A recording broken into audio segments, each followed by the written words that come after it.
Hello ವಿದ್ಯಾರ್ಥಿಗಳೇ, good afternoon all. ನಾವು ನಿಯಂತ್ರಣ ಮತ್ತು ಸಹಭಾಗಿತ್ವ ಅನ್ನೋ ಅಧ್ಯಾಯವನ್ನು ಕಲಿತಾ ಇದ್ವಿ ಅಲ್ವಾ? ಸೊ ಈ ಅಧ್ಯಾಯದಲ್ಲಿ ಲಾಸ್ಟ್ ಕ್ಲಾಸಲ್ಲಿ ಏನೇನು ಕಲ್ತಿದ್ದೇವೆ ಅನ್ನೋದನ್ನ ಒಂದ್ಸಲ ನೆನ್ಪು ಮಾಡ್ಕೊಳ್ಳೋಣ. ಸೊ ಈ ಅಧ್ಯಾಯದಲ್ಲಿ ಪ್ರಮುಖವಾಗಿ ನಾವು ಪ್ರಚೋದನೆಗೆ ಹೇಗೆ ಪ್ರತಿಕ್ರಿಯೆ ವ್ಯಕ್ತ ಆಗತ್ತೆ ಅನ್ನೋದನ್ನ ಕಲ್ತ್ಕೊಂಡಿದ್ವಿ ಅಲ್ವಾ? ಯಾವುದೇ ಒಂದು ಪ್ರಚೋದನೆ ಇರಲಿ, ಆ ಪ್ರಚೋದನೆಗೆ ನಮ್ಮ ದೇಹ ಹೇಗೆ ಪ್ರತಿಕ್ರಿಯೆಯನ್ನ ವ್ಯಕ್ತಪಡಿಸುತ್ತೆ. ಉದಾಹರಣೆ ಹೇಳಿದ್ದೆ, ಬಿಸಿಯಾದ ವಸ್ತುವನ್ನು ಮುಟ್ಟೋದಿರ್ಬೋದು, ಅಥವಾ ಕಾಲಿಗೆ ಮುಳ್ಳು ಚುಚ್ಕೊಂಡಿದ್ರೆ ನಾವು ಹೇಗೆ ತತ್ಕ್ಷಣದಲ್ಲಿ ಪ್ರತಿಕ್ರಿಯೆ ಕೊಡ್ತೇವೆ, ಈ ರೀತಿ. ಹೌದಾ? ಈ ರೀತಿಯಾದ ಉದಾಹರಣೆಯೊಂದಿಗೆ ಪ್ರಚೋದನೆಗೆ ಹೇಗೆ ಪ್ರತಿಕ್ರಿಯಿಸ್ತೇವೆ ಅನ್ನೋದನ್ನ ತಿಳ್ಕೊಂಡಿದ್ವಿ. ನಂತರ ನಾವು ನರವ್ಯೂಹದ ಬಗ್ಗೆ ಕಲ್ತ್ಕೊಂಡಿದ್ದೇವೆ ಅಲ್ವಾ? ಇಲ್ಲಿ ಪ್ರಮುಖವಾಗಿ ಯಾವ ರೀತಿ ರಚನೆ ಇರುತ್ತೆ, ನಾವು ನರಕೋಶದ ರಚನೆಯನ್ನ ಕಲ್ತ್ಕೊಂಡಿದ್ದೇವೆ ಅಲ್ವಾ? ನೋಡಿ, ಇದು ನರಕೋಶದ ಚಿತ್ರ ಇಂಪಾರ್ಟೆಂಟ್ ಅಂತ ಹೇಳಿದ್ದೆ ಅಲ್ವಾ? ನರಕೋಶದಲ್ಲಿ ಯಾವೆಲ್ಲ ಭಾಗಗಳಿರುತ್ತೆ ಅನ್ನೋದನ್ನ ನಾವು ತಿಳ್ಕೊಂಡಿದ್ದೇವೆ. ಡೆಂಡ್ರೈಟ್ ಇರುತ್ತೆ, ಕೋಶಕೇಂದ್ರ, ಕೋಶಕಾಯ, ಆಕ್ಸಾನ್ ಜೊತೆ ನರತುದಿ. ಇವಿಷ್ಟು ಏನಿದು ನರಕೋಶದ ಭಾಗಗಳು ಅಲ್ವಾ? ಸೊ ಇಲ್ಲಿ ಮಾಹಿತಿ ಸಂವಹನ ಹೇಗಾಗತ್ತೆ ಅನ್ನೋದನ್ನ ಹೇಳಿದ್ದೆ. ವಿದ್ಯುತ್ ಆವೇಗಗಳ ರೂಪದಲ್ಲಿ ಮಾಹಿತಿ ಡೆಂಡ್ರೈಟ್ ಅನ್ನ ಪ್ರವೇಶ ಮಾಡುತ್ತೆ. ಡೆಂಡ್ರೈಟ್ ಇಂದ ಕೋಶಕಾಯವನ್ನು ಹಾದು ಆಕ್ಸಾನ್ ನಲ್ಲಿ ಚಲಿಸಿ ನರತುದಿಗೆ ಬರುತ್ತೆ ಅನ್ನೋದನ್ನ ತಿಳ್ಕೊಂಡಿದ್ದೇವೆ ಅಲ್ವಾ? ನಂತರ ಏನಾಗುತ್ತೆ, ಈ ರೀತಿ ನರಕೋಶ ಒಂದಕ್ಕೊಂದು ಜೋಡಣೆ ಆಗಿರುತ್ತೆ. ಸೊ ನರತುದಿಯಿಂದ ಬಂದ ಆ ಸಂದೇಶಗಳು ಏನಾಗಬೇಕು ಅಂದ್ರೆ ಮುಂದಿನ ನರಕೋಶದ ಡೆಂಡ್ರೈಟಿಗೆ ವರ್ಗಾವಣೆ ಆಗತ್ತೆ. ಆಗುವಾಗ ಅದು ಏನ್ ಮಾಡುತ್ತೆ, ಕೆಲವು ರಾಸಾಯನಿಕವನ್ನ ಬಿಡುಗಡೆ ಮಾಡುತ್ತೆ. ಸೊ ಇಲ್ಲಿ ನರತುದಿಯಿಂದ ಇನ್ನೊಂದು ನರಕೋಶ ಡೆಂಡ್ರೈಟಿಗೆ ಮಾಹಿತಿ ವರ್ಗಾವಣೆ ಆಗೋದ್ರ ನಡುವೆ ಒಂದು ಅಂತರ ಇದೆ. ಈ ಸಣ್ಣ ಅಂತರವನ್ನ ನಾವು ಸಂಸರ್ಗ ಅಂತ ಕರೀತೇವೆ ಅಂತ ಹೇಳಿದ್ದೆ ಅಲ್ವಾ? ಇದೆಲ್ಲವನ್ನ ನಾವು ಕಲ್ತ್ಕೊಂಡಿದ್ದೇವೆ. ಹಾಗೆ ಪ್ರಮುಖವಾಗಿ ಪರಾವರ್ತಿತ ಕ್ರಿಯೆ ಅಂದ್ರೆ ಪ್ರಚೋದನೆಗೆ ಹಠಾತ್ ಆಗಿ ಪ್ರತಿಕ್ರಿಯೆ ಹೇಗೆ ವ್ಯಕ್ತ ಆಗತ್ತೆ, ನಮ್ಮ ದೇಹದಲ್ಲಿ ಪ್ರಚೋದನೆ ಸಂದೇಶದ ಮೂಲಕ ರವಾನೆ ಆಗಿ ಪ್ರತಿಕ್ರಿಯೆಯನ್ನು ಹೇಗೆ ವ್ಯಕ್ತಪಡಿಸಬೇಕು ಅನ್ನೋದ್ರ ಮಧ್ಯೆ ಯಾವ ಯಾವ ಭಾಗಗಳು ಹೇಗೆ ಕೆಲಸ ಮಾಡುತ್ತೆ ಅನ್ನೋದನ್ನ ನಾವು ತಿಳ್ಕೊಂಡಿದ್ದೇವೆ ಅಲ್ವಾ? ಪ್ರಮುಖವಾಗಿ ಹೊರಗಡೆ ಬರುವಂತಹ ಪ್ರಚೋದನೆಯನ್ನ ನಮ್ಗೆ ಯಾರು ಹೇಳ್ತಾರೆ, ಹೇಳ್ತೀರಾ? ಹೊರಗಡೆ ಈಗ ಒಂದು ಪ್ರಚೋದನೆ ಇದೆ. ಈಗ ಉದಾಹರಣೆಗೆ ನೀವು ಬಿಸಿ ವಸ್ತುವನ್ನ ಮುಟ್ತಾ ಇದ್ದೀರಾ, ಅದು ಹೇಗೆ ಗೊತ್ತಾಗುತ್ತೆ ನಮ್ಗೆ? ಫಸ್ಟ್ ನಮ್ಗೆ ಇದನ್ನ ತಿಳಿಸ್ಕೊಡುವ ಭಾಗ ಯಾವುದು ಹೇಳ್ತೀರಾ? ಫಸ್ಟ್ ನಮಗೆ ಇದನ್ನ ಯಾರು ತಿಳಿಸ್ಕೊಡ್ತಾರೆ? ಬಿಸಿ ಇದೆ ಅದು ವಸ್ತು ಅನ್ನೋ ಗ್ರಹಿಕೆಯನ್ನ ಯಾರು ಕೊಡ್ತಾರೆ? ಆನ್ಸರ್ ಮಾಡಿ ನೋಡಿ. ಇಲ್ಲಿ ಬೇರೆ ಬೇರೆ ಭಾಗಗಳ ಬಗ್ಗೆ ನಾನು ಹೇಳಿದ್ದೆ ಅಲ್ವಾ? ಗ್ರಾಹಕಗಳು, ಜ್ಞಾನವಾಹಿ ನರಕೋಶ, ಮಿದುಳು ಬಳ್ಳಿ, ಹಾಗೆ ಕ್ರಿಯಾವಾಹಿ ನರಕೋಶ ಇರುತ್ತೆ, ಹಾಗೆ ಕಾರ್ಯನಿರ್ವಾಹಕಕ್ಕೆ ಬರುತ್ತೆ ಅಂತ. ಮೊದಲು ನಮಗೆ ಪರಿಸರದಿಂದ ಉಂಟಾದ ಪ್ರಚೋದನೆಯನ್ನ ಯಾವ ಭಾಗ ತಿಳಿಸಿಕೊಡುತ್ತೆ ಅಂತ ಕೇಳ್ತಾ ಇದ್ದೇನೆ. ಇದನ್ನ ನಾವು ಕಲ್ತಾಗಿತ್ತು ಅಲ್ವಾ? ಲಾಸ್ಟ್ ಕ್ಲಾಸಲ್ಲಿ ಕಲ್ತಿದ್ದೀರಾ ಅಲ್ವಾ? ಸೊ ನಮಗೆ ಈ ಪ್ರಚೋದನೆಯನ್ನ ಮೊದಲು ತಿಳಿಸಿಕೊಡುವುದು ನಮ್ಮ ಜ್ಞಾನೇಂದ್ರಿಯ ಅಥವಾ ಪಂಚೇಂದ್ರಿಯಗಳಲ್ಲಿ ಇರುವಂತಹ ಗ್ರಾಹಕಗಳು. ಸೊ ವಸ್ತು ಬಿಸಿ ಇದೆ ಅನ್ನೋದನ್ನ ನಮ್ಮ ಚರ್ಮದಲ್ಲಿ ಇರುವ ಗ್ರಾಹಕ ನಮಗೆ ಹೇಳತ್ತೆ ಅಲ್ವಾ? ಇದನ್ನೇ ನಾನೇ ಕೇಳಿದ್ದು. ಪ್ರಚೋದನೆಯನ್ನು ತಿಳಿಸಿಕೊಡೋದು ಗ್ರಾಹಕ. ನಂತರ ಅದೇನ್ ಮಾಡತ್ತೆ, ಈ ಪ್ರಚೋದನೆಯನ್ನ ಜ್ಞಾನವಾಹಿ ನರಕೋಶದ ಮೂಲಕ ಮೆದುಳು ಬಳ್ಳಿಗೆ ಕಳಿಸುತ್ತೆ. ಮೆದುಳು ಬಳ್ಳಿ ಇದು ಪ್ರಮುಖ ಕೇಂದ್ರ. ಈ ಮೆದುಳು ಬಳ್ಳಿಯಲ್ಲಿ ಯಾವ ರೀತಿ ಪ್ರತಿಕ್ರಿಯೆ ನೀಡಬೇಕು ಅನ್ನೋದು ನಿರ್ಧಾರ ಆಗತ್ತೆ ಮೆದುಳು ಬಳ್ಳಿಯಲ್ಲಿ. ಸೊ ಆ ಸಂದೇಶವನ್ನ ಮೆದುಳು ಬಳ್ಳಿ ಕ್ರಿಯಾವಾಹಿ ನರಕೋಶದ ಮೂಲಕ ಕಾರ್ಯನಿರ್ವಾಹಕಕ್ಕೆ ಕಳಿಸ್ಕೊಡತ್ತೆ ಅಲ್ವಾ? ಈ ರೀತಿಯಾಗಿ ಪರಾವರ್ತಿತ ಚಾಪ ಕೆಲಸ ಮಾಡತ್ತೆ. ಗ್ರಾಹಕದಲ್ಲಿ ಪ್ರಚೋದನೆಯ ಸ್ವೀಕಾರ ಆಗತ್ತೆ. ನಂತರ ಇದೇನ್ ಮಾಡತ್ತೆ, ಜ್ಞಾನವಾಹಿ ನರದ ಮೂಲಕ ಮಿದುಳು ಬಳ್ಳಿಗೆ ಈ ಸಂದೇಶವನ್ನ ತಲುಪಿಸತ್ತೆ. ಪ್ರಮುಖವಾಗಿ ಮಿದುಳು ಬಳ್ಳಿ ಇದನ್ನ ನಾವು ಪರಾವರ್ತಿತ ಪ್ರತಿಕ್ರಿಯೆಯ ಕೇಂದ್ರ ಅಂತ ಕರಿತೇವೆ. ಯಾಕೆ ಅಂದ್ರೆ ಬರ್ತಾ ಇರುವ ಪ್ರಚೋದನೆಗೆ ಯಾವ ರೀತಿ ಪ್ರತಿಕ್ರಿಯೆ ಕೊಡಬೇಕು ಅನ್ನೋದು ನಿರ್ಧರಿಸೋದು ಮೆದುಳು ಬಳ್ಳಿ. ಯಾಕೆ ಮೆದುಳು ನಿರ್ಧರಿಸಲ್ಲ? ಮೆದುಳು ಬಳ್ಳಿ ಯಾಕೆ ನಿರ್ಧರಿಸುತ್ತೆ? ಇದನ್ನು ಹೇಳಿದ್ದೆ ಕಾರಣ ಅಲ್ವಾ. ಮೆದುಳು ಯಾಕೆ ನಿರ್ಧರಿಸಲ್ಲ ಅಂದ್ರೆ ಮೆದುಳಿನಲ್ಲಿ ಆಲೋಚನೆ ಆಗ್ಲಿಕ್ಕೆ ಕೆಲವೊಂದಿಷ್ಟು ಟೈಮ್ ತಗೊಳುತ್ತೆ. ಹಾಗಾಗಿ ಇಲ್ಲಿ ನಮಗೆ ಪ್ರಚೋದನೆಗೆ ಹಠಾತ್ ಆಗಿ ಪ್ರತಿಕ್ರಿಯೆ ಬೇಕು. ಅದಕ್ಕಾಗಿ ಮೆದುಳಿನಲ್ಲಿ ಆಲೋಚನೆಗೆ ಅದರ ವೇಗ ಕಡಿಮೆ ಇರೋದಕ್ಕೆ ಮೆದುಳು ಬಳ್ಳಿ ಇಲ್ಲಿ ಪ್ರಮುಖ ಕೇಂದ್ರವಾಗಿ ಕೆಲಸ ಮಾಡುತ್ತೆ. ಸೊ ಇದು ಪ್ರಚೋದನೆಯನ್ನ ಗ್ರಹಿಸಿ ಕಾರ್ಯನಿರ್ವಾಹಕಕ್ಕೆ ಸೂಕ್ತ ನಿರ್ದೇಶನ ನೀಡೋದರ ಮೂಲಕ ಸಂದೇಶವನ್ನ ಮುಂದಿನ ಭಾಗಕ್ಕೆ ರವಾನೆ ಮಾಡುತ್ತೆ. ಹೌದಾ? ಸೊ ಕ್ರಿಯಾವಾಹಿ ನರ ಇದನ್ನೆಲ್ಲ ಹೇಳಿದ್ದೆ ಕೊನೆ ಕ್ಲಾಸಲ್ಲಿ, ನೆನ್ಪು ಮಾಡ್ತಾ ಇದ್ದೇನೆ. ಇವುಗಳೇನ್ ಮಾಡುತ್ತೆ ಅಂದ್ರೆ ಮೆದುಳು ಬಳ್ಳಿಯಿಂದ ಪ್ರಚೋದನೆ ಯಾವ ರೀತಿ ಬಂದಿದೆಯೋ ಅದಕ್ಕೆ ಪ್ರತಿಕ್ರಿಯೆಯನ್ನ ಈ ರೀತಿ ಕೊಡಿ ಅಂತ ಮೆದುಳು ಬಳ್ಳಿ ಸಂದೇಶ ಕೊಡುತ್ತೆ. ಆ ಮೆದುಳು ಬಳ್ಳಿಯಿಂದ ಬರ್ತಾ ಇರುವ ಪ್ರತಿಕ್ರಿಯಾ ಸಂದೇಶವನ್ನ ಕ್ರಿಯಾವಾಹಿ ನರಗಳು ಏನ್ ಮಾಡುತ್ತೆ? ಕಾರ್ಯನಿರ್ವಾಹಕಕ್ಕೆ ತಂದು ಕೊಡುತ್ತೆ. ಸೊ ಈ ಕಾರ್ಯನಿರ್ವಾಹಕ ಅಂದ್ರೆ ಏನು? ಸ್ನಾಯುಗಳು. ಹೌದಾ? ನಾವೀಗ ಬಿಸಿ ವಸ್ತು ಮುಟ್ಟಿದ ಕೂಡಲೇ ಕೈಯನ್ನ ಹಿಂದಕ್ಕೆ ತೆಗೆದುಕೊಳ್ಳೋದ್ರಲ್ಲಿ ಕೈಯಲ್ಲಿ ಇರುವ ಸ್ನಾಯು ಕೆಲಸ ಮಾಡುತ್ತೆ ಅಲ್ವಾ. ಈ ರೀತಿಯಾಗಿ ಏನಾಗತ್ತೆ ಅಂದ್ರೆ ಪರಾವರ್ತಿತ ಚಾಪ ಕೆಲಸ ಮಾಡುತ್ತೆ. ಪರಾವರ್ತಿತ ಚಾಪ ಅಂದ್ರೆ ಏನು? ಪ್ರಚೋದನೆಗೆ ಪ್ರತಿಕ್ರಿಯೆಯನ್ನ ವ್ಯಕ್ತಪಡಿಸುವ ಸಂದೇಶದ ಮಾರ್ಗ ಅಂತ ಕರಿತೇವೆ ನಾವು. ಹೌದಾ? ನಂತರ ನಾವೇನ್ ಕಲ್ತಿದ್ದೇವೆ? ಮಾನವನ ಮೆದುಳಿನ ಬಗ್ಗೆ ಕಲ್ತ್ಕೊಂಡಿದ್ವಿ. ಮೆದುಳು ದೇಹದ ಮುಖ್ಯ ಕೇಂದ್ರ, ಅದೇ ರೀತಿ ಸೂಕ್ಷ್ಮ ಭಾಗ ಕೂಡ ಹೌದು. ಇದೇನ್ ಮಾಡುತ್ತೆ ಅಂದ್ರೆ ಕೇಂದ್ರ ನರವ್ಯೂಹ, ಪರಿಧಿ ನರವ್ಯೂಹದ ಬಗ್ಗೆ ಹೇಳಿದ್ದೆ ಅಲ್ವಾ. ಕೇಂದ್ರ ನರವ್ಯೂಹ ಮಿದುಳು ಮತ್ತು ಮಿದುಳು ಬಳ್ಳಿಯನ್ನ ಹೊಂದಿರುತ್ತೆ. ಪರಿಧಿ ನರವ್ಯೂಹ ಮಿದುಳು ನರ, ಮಿದುಳು ಬಳ್ಳಿ ನರಗಳನ್ನ ಹೊಂದಿರುತ್ತೆ ಅನ್ನೋದನ್ನ ತಿಳ್ಕೊಂಡಿದ್ದಾರೆ. ಅದೇ ರೀತಿ ಮಿದುಳು ತಲೆಬುರುಡೆಯ ಒಳಗಡೆ ಇರುತ್ತೆ. ಇದು ಏನ್ ಮಾಡತ್ತೆ? ಅಲ್ಲಿ ಇರುವಂತಹ ದ್ರವ ತುಂಬಿದ ಒಂದು ಬಲೂನಿನ ರೂಪದಲ್ಲಿ ಮಿದುಳು ರಕ್ಷಿಸಲ್ಪಡತ್ತೆ. ಈ ದ್ರವ ಅದನ್ನ ಆಘಾತದಿಂದ ರಕ್ಷಣೆಯನ್ನ ಒದಗಿಸುತ್ತೆ ಮೆದುಳಿಗೆ. ಇದನ್ನು ತಿಳ್ಕೊಂಡಿದ್ವಿ. ಹಾಗೆ ನಂತರ ನಾವು ಮೆದುಳಿನ ಭಾಗಗಳ ಬಗ್ಗೆ ಕೂಡ ಕೊನೆ ಕ್ಲಾಸಲ್ಲಿ ಕಲ್ತ್ಕೊಂಡಿದ್ದೇವೆ ಅಲ್ವಾ. ಮೆದುಳಿನ ಚಿತ್ರ ಇಂಪಾರ್ಟೆಂಟ್ ಅಂತ ಹೇಳಿದ್ದೆ. ಪರೀಕ್ಷಾ ದೃಷ್ಟಿಯಿಂದ ಮೆದುಳಿನ ಚಿತ್ರ ಹಾಗೆ ಭಾಗಗಳು ಎಲ್ಲ ಇಂಪಾರ್ಟೆಂಟ್ ಆಗತ್ತೆ. ಸೊ ಇಲ್ಲಿ ಪ್ರಮುಖವಾಗಿ 3 ಭಾಗಗಳನ್ನ ನೋಡ್ತೇವೆ. ಮುಮ್ಮೆದುಳು, ಮಧ್ಯ ಮೆದುಳು, ಹಿಮ್ಮೆದುಳು, 3 ಭಾಗಗಳಿರುತ್ತೆ ಅಲ್ವಾ. ಸೊ ಇದರ ಕಾರ್ಯಗಳು ಏನೇನು ಅನ್ನೋದನ್ನು ಕೂಡ ನಾವೀಗಾಗಲೇ ಕಲ್ತ್ಕೊಂಡಿದ್ದೇವೆ. ಮುಮ್ಮೆದುಳು ಯಾವ ಕಾರ್ಯ ಮಾಡುತ್ತೆ, ಹಾಗೆ ಮಧ್ಯ ಮೆದುಳು ಏನ್ ಮಾಡುತ್ತೆ? ಅನೈಚ್ಛಿಕ ಕ್ರಿಯೆಯ ನಿಯಂತ್ರಣ ಮಾಡುತ್ತೆ. ಹಾಗೆ ಹಿಮ್ಮೆದುಳಿನ ಕಾರ್ಯಗಳು ಯಾವ್ಯಾವುದು? ದೇಹದ ಭಂಗಿ ಹಾಗೂ ಸಮತೋಲನವನ್ನ ಹಿಮ್ಮೆದುಳಿನ ಅನುಮಸ್ತಿಷ್ಕ ನೋಡ್ಕೊಳ್ಳುತ್ತೆ. ಹಾಗೆ ಅದೇ ರೀತಿ ಮೆಡುಲ್ಲ ಏನ್ ಮಾಡುತ್ತೆ? ಅನೈಚ್ಛಿಕ ಕ್ರಿಯೆಯ ನಿಯಂತ್ರಣ ಮಾಡುತ್ತೆ.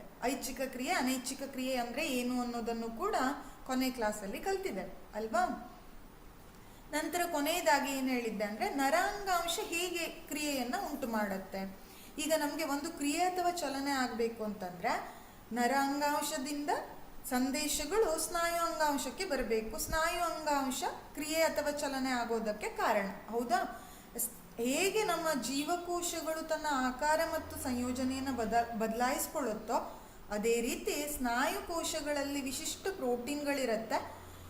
ಇವು ಏನ್ ಮಾಡುತ್ತೆ ಅಂದ್ರೆ ತಮ್ಮ ಆಕಾರ ಮತ್ತು ಸಂಯೋಜನೆ ಬದಲಾಯಿಸ್ಕೊಳ್ಳೋದಕ್ಕೆ ಸ್ನಾಯುಕೋಶಕ್ಕೆ ಸಹಾಯ ಮಾಡುತ್ತೆ. ಈ ರೀತಿಯಾಗಿ ಸ್ನಾಯುಕೋಶ ಕೂಡ ಈ ಪ್ರೋಟೀನ್ಗಳ ಸಹಾಯದಿಂದ ಗಿಡ್ಡವಾದ ರೂಪವನ್ನ ಅಂದ್ರೆ ಸಂಕುಚನಗೊಳ್ಳೋದು ಹಾಗೆ ವಿಕಸನಗೊಳ್ಳೋದು. ಹೌದಾ? ಕಾಂಟ್ರಾಕ್ಷನ್ ಅಂಡ್ ರಿಲ್ಯಾಕ್ಸೇಷನ್ ಅಂತ ಹೇಳ್ತೇವೆ. ಸೊ ಹಿಗ್ಗುವಿಕೆ ಅಥವಾ ಕುಗ್ಗುವಿಕೆ, ಈ ರೀತಿಯಾಗಿ ಅದು ಆಕಾರ ಮತ್ತು ಸಂಯೋಜನೆಯನ್ನ ಬದಲಾಯಿಸ್ಕೊಳ್ಳುತ್ತೆ. ಇದು ಕೂಡ ಹಾಗೆ. ಹೌದಾ? ಸೊ ಹಾಗಾದ್ರೆ ಇವತ್ತಿನ ಕ್ಲಾಸಲ್ಲಿ ಸಸ್ಯಗಳಲ್ಲಿ ಸಹಭಾಗಿತ್ವ ಹೇಗಾಗತ್ತೆ ಅನ್ನೋದನ್ನ ತಿಳ್ಕೊಳ್ಳೋಣ. ಪ್ರಾಣಿಗಳಲ್ಲಿ ಹೇಗೆ ನಿಯಂತ್ರಣ ಮತ್ತು ಸಹಭಾಗಿತ್ವಕ್ಕೆ ಬೇರೆ ಬೇರೆ ಅಂಗಗಳಿರುತ್ತೋ ಆ ರೀತಿ ಸಸ್ಯಗಳಲ್ಲಿ ಇರೋದಿಲ್ಲ. ಅಂದ್ರೆ ಈಗ ಪ್ರಾಣಿಗಳಲ್ಲಿ ಬೇರೆ ಬೇರೆ ಅಂಗಗಳು ಅಂದ್ರೆ ಯಾವುದು? ಸ್ನಾಯು ಅಂಗಾಂಶ ಇರಬಹುದು, ನರ ಅಂಗಾಂಶಗಳಿರುತ್ತೆ, ಅದೇ ರೀತಿ ಹಲವಾರು ಅಂತಸ್ರಾವಕ ಗ್ರಂಥಿಗಳಿರುತ್ತೆ. ಇವೆಲ್ಲ ಸೇರಿ ನಿಯಂತ್ರಣ ಮತ್ತು ಸಹಭಾಗಿತ್ವವನ್ನು ಒದಗಿಸುತ್ತೆ. ಆದ್ರೆ ಸಸ್ಯಗಳಲ್ಲಿ ಏನಾಗೋದಿಲ್ಲ? ನರವ್ಯೂಹ ಇರೋದಿಲ್ಲ, ಸ್ನಾಯು ಅಂಗಾಂಶಗಳು ಇರೋದಿಲ್ಲ. ಆದ್ರೂ ಕೂಡ ಇದೇನ್ ಮಾಡುತ್ತೆ? ಪ್ರಚೋದನೆಗೆ ಪ್ರತಿಕ್ರಿಯೆಯನ್ನ ವ್ಯಕ್ತಪಡಿಸುತ್ತೆ. ಹಾಗಾದ್ರೆ ಯಾವ ರೀತಿ ಇದು ಪ್ರತಿಕ್ರಿಯೆಯನ್ನ ತೋರಿಸುತ್ತೆ ಅನ್ನೋದನ್ನ ನಾವೀಗ ತಿಳ್ಕೊಳ್ಳೋಣ. ಸಸ್ಯಗಳು 2 ವಿಭಿನ್ನ ರೀತಿಯ ಚಲನೆಯನ್ನ ತೋರಿಸುತ್ತೆ. ಇದು ಈಗಾಗಲೇ ಗೊತ್ತಿದೆ ನಿಮ್ಗೆ. ಒಂದನೆಯದು ಬೆಳವಣಿಗೆಯನ್ನ ಆಧರಿಸಿ ನಡೆಯುವಂತಹ ಚಲನೆ. ಹೌದಾ? ಬೆಳವಣಿಗೆ ಆಧರಿಸಿ ಅಂದ್ರೆ ಈಗ ಸೂರ್ಯನ ಬೆಳಕು ಬರುವೆಡೆಗೆ ಸಸ್ಯ ಬಾಗತ್ತೆ, ಅದೇ ರೀತಿ ಬೆಳವಣಿಗೆಯನ್ನ ಹೊಂದತ್ತೆ. ಅದು ಬೆಳವಣಿಗೆ ಆಧಾರಿತ ಚಲನೆ ಆಯ್ತು. ಸ್ವತಂತ್ರ ಚಲನೆ ಅಂದ್ರೆ ಏನು? ಇಲ್ಲಿ ಈ ಚಲನೆಗೆ ಮತ್ತೆ ಬೆಳವಣಿಗೆಗೆ ಸಂಬಂಧ ಇಲ್ಲ. ಆ ರೀತಿಯಂತ ಚಲನೆಯನ್ನ ಸ್ವತಂತ್ರ ಚಲನೆ ಅಂತ ಹೇಳ್ತೇವೆ. ಸೊ ಈಗ ಸಸ್ಯಗಳಲ್ಲಿ ಹೇಗೆ ಪ್ರಚೋದನೆಗೆ ಪ್ರತಿಕ್ರಿಯೆ ವ್ಯಕ್ತ ಆಗತ್ತೆ ಅನ್ನೋದನ್ನ ತಿಳ್ಕೊಳ್ಳೋಣ. ನೋಡಿ, ಇದು ಮುಟ್ಟಿದರೆ ಮುನಿ ಸಸ್ಯ. ಹೌದಾ? ಈ ಸಸ್ಯವನ್ನ ನೀವು ನೋಡಿದ್ದೀರಾ ಅಲ್ವಾ? ನೋಡಿದ್ದೀರಾ ಈ ಸಸ್ಯವನ್ನ? ಇದು ಎಲ್ಲಿ ಕಾಣಿಸುತ್ತೆ? ಸಾಧಾರಣವಾಗಿ ನಮ್ಮ ಸುತ್ತಮುತ್ತಲಿನ ವಾತಾವರಣದಲ್ಲಿ, ಪರಿಸರದಲ್ಲಿ ಇದು ಇರುತ್ತೆ, ಮುಟ್ಟಿದರೆ ಮುನಿ ಸಸ್ಯ ಅಲ್ವಾ? ಇದು ಏನಾಗುತ್ತೆ ಅಂದ್ರೆ, ಯಾವ್ದಾದ್ರು ಒಂದು ತುದಿಯನ್ನ ನೀವು ಟಚ್ ಮಾಡಿದ್ರೆ ಅದೇನಾಗುತ್ತೆ? ಮುದುಡುತ್ತೆ ಈ ರೀತಿಯಾಗಿ. ಹೌದಾ? ಅದರ ಬೇರೆ ಬೇರೆ ಸೈಡ್ಗಳು ಏನಾಗುತ್ತೆ? ಮುದುಡಿಕೊಳ್ಳುತ್ತೆ. ಏನನ್ನ ಸೂಚಿಸುತ್ತೆ ಇದು ಹಾಗಾದ್ರೆ? ಈಗ ನಾವು ನಿಜವಾಗ್ಲೂ ಹೇಳ್ಬೇಕು ಅಂದ್ರೆ ನಾವು ಈ ತುದಿಯನ್ನ ಮುಟ್ಟಿರ್ತೇವೆ ಅಲ್ವಾ? ಆದ್ರೆ ಈ ತುದಿಯೊಂದೇ ಮಡಿಸ್ಕೊಳ್ಳದೆ ಅದರ ಸುತ್ತಮುತ್ತಲೂ ಕೂಡ ಅದೇನಾಗುತ್ತೆ? ಮುದುಡುತ್ತೆ. ಯಾಕೆ ಹಾಗಾದ್ರೆ? ಈಗ ಇಲ್ಲಿ ನಾವು ಈ ತುದಿಯನ್ನ ಮುಟ್ತಾ ಇರೋದು ಪ್ರಚೋದನೆ, ನಮ್ಮಿಂದ ಪ್ರಚೋದನೆ ಹೋಗ್ತಾ ಇದೆ. ಹೌದಾ? ಅದಕ್ಕೆ ಇದೇನಾಗಿದೆ? ಮುದುಡುವ ಮೂಲಕ ಪ್ರತಿಕ್ರಿಯೆಯನ್ನ ತೋರಿಸುತ್ತೆ. ಹೇಗೆ ತೋರಿಸುತ್ತೆ ಹಾಗಾದ್ರೆ? ಇದರಲ್ಲಿ ಸ್ನಾಯುಂಗಾಂಶ ಇಲ್ಲ, ನರಾಂಗಾಂಶ ಇಲ್ಲ. ನೋಡು, ಈ ತರ ಮಾಹಿತಿ ಬರ್ತಾ ಇದೆ, ಪ್ರಚೋದನೆ ಬರ್ತಾ ಇದೆ ಅಂತ ಹೇಳೋ ನರಕೋಶಗಳು ಇರೋದಿಲ್ಲ. ಆದರೂ ಕೂಡ ಇದು ಪ್ರಚೋದನೆಗೆ ಪ್ರತಿಕ್ರಿಯೆಯನ್ನ ನೀಡುತ್ತೆ. ಅದಕ್ಕೆ ಪ್ರಮುಖ ಕಾರಣ ಏನು ಅಂದ್ರೆ, ಸಸ್ಯ ಜೀವಕೋಶಗಳು ಅವುಗಳು ತಮ್ಮ ಆಕಾರವನ್ನ ಬದಲಾಯಿಸಿಕೊಳ್ಳುತ್ತೆ. ಯಾವ ರೀತಿ ಅಂದ್ರೆ, ತಮ್ಮೊಳಗಿನ ನೀರಿನ ಪ್ರಮಾಣವನ್ನ ಬದಲಾಯಿಸಿಕೊಂಡು ತಮ್ಮ ಆಕಾರವನ್ನ ಬದಲಿಸೋದ್ರ ಮೂಲಕ ಪ್ರತಿಕ್ರಿಯೆಯನ್ನ ಇಲ್ಲಿದು ವ್ಯಕ್ತಪಡಿಸುತ್ತೆ. ಅದಕ್ಕಾಗಿ ನಾವು ಮುಟ್ಟಿದ ಕೂಡಲೇ ಇದೇನಾಯ್ತು? ಮುದುಡ್ಕೊಂತು ಅಲ್ವಾ? ಪ್ರಚೋದನೆಗೆ ಮುದುಡುವ ಮೂಲಕ ಪ್ರತಿಕ್ರಿಯೆಯನ್ನ ನೀಡ್ತಾ ಇದೆ. ಸೊ ಇದರ ಪರಿಣಾಮವಾಗಿ ಅವು ಉಬ್ಬುವ ಅಥವಾ ಮುದುಡುವ ಮೂಲಕ ತಮ್ಮ ಆಕಾರವನ್ನು ಬದಲಾಯಿಸಿಕೊಳ್ಳುತ್ತೆ. ಅಲ್ಲಿ ಸ್ನಾಯು ಅಂಗಾಂಶಗಳಿಗೆ ಆಕಾರವನ್ನ ಬದಲಿಸಿಕೊಳ್ಳೋದಕ್ಕೆ ಪ್ರೋಟೀನ್ಗಳು ಸಹಾಯ ಮಾಡಿದ್ರೆ ಜೀವಕೋಶಗಳು ಆಕಾರ ಬದಲಿಸಿಕೊಳ್ತಿತ್ತು. ಇಲ್ಲಿ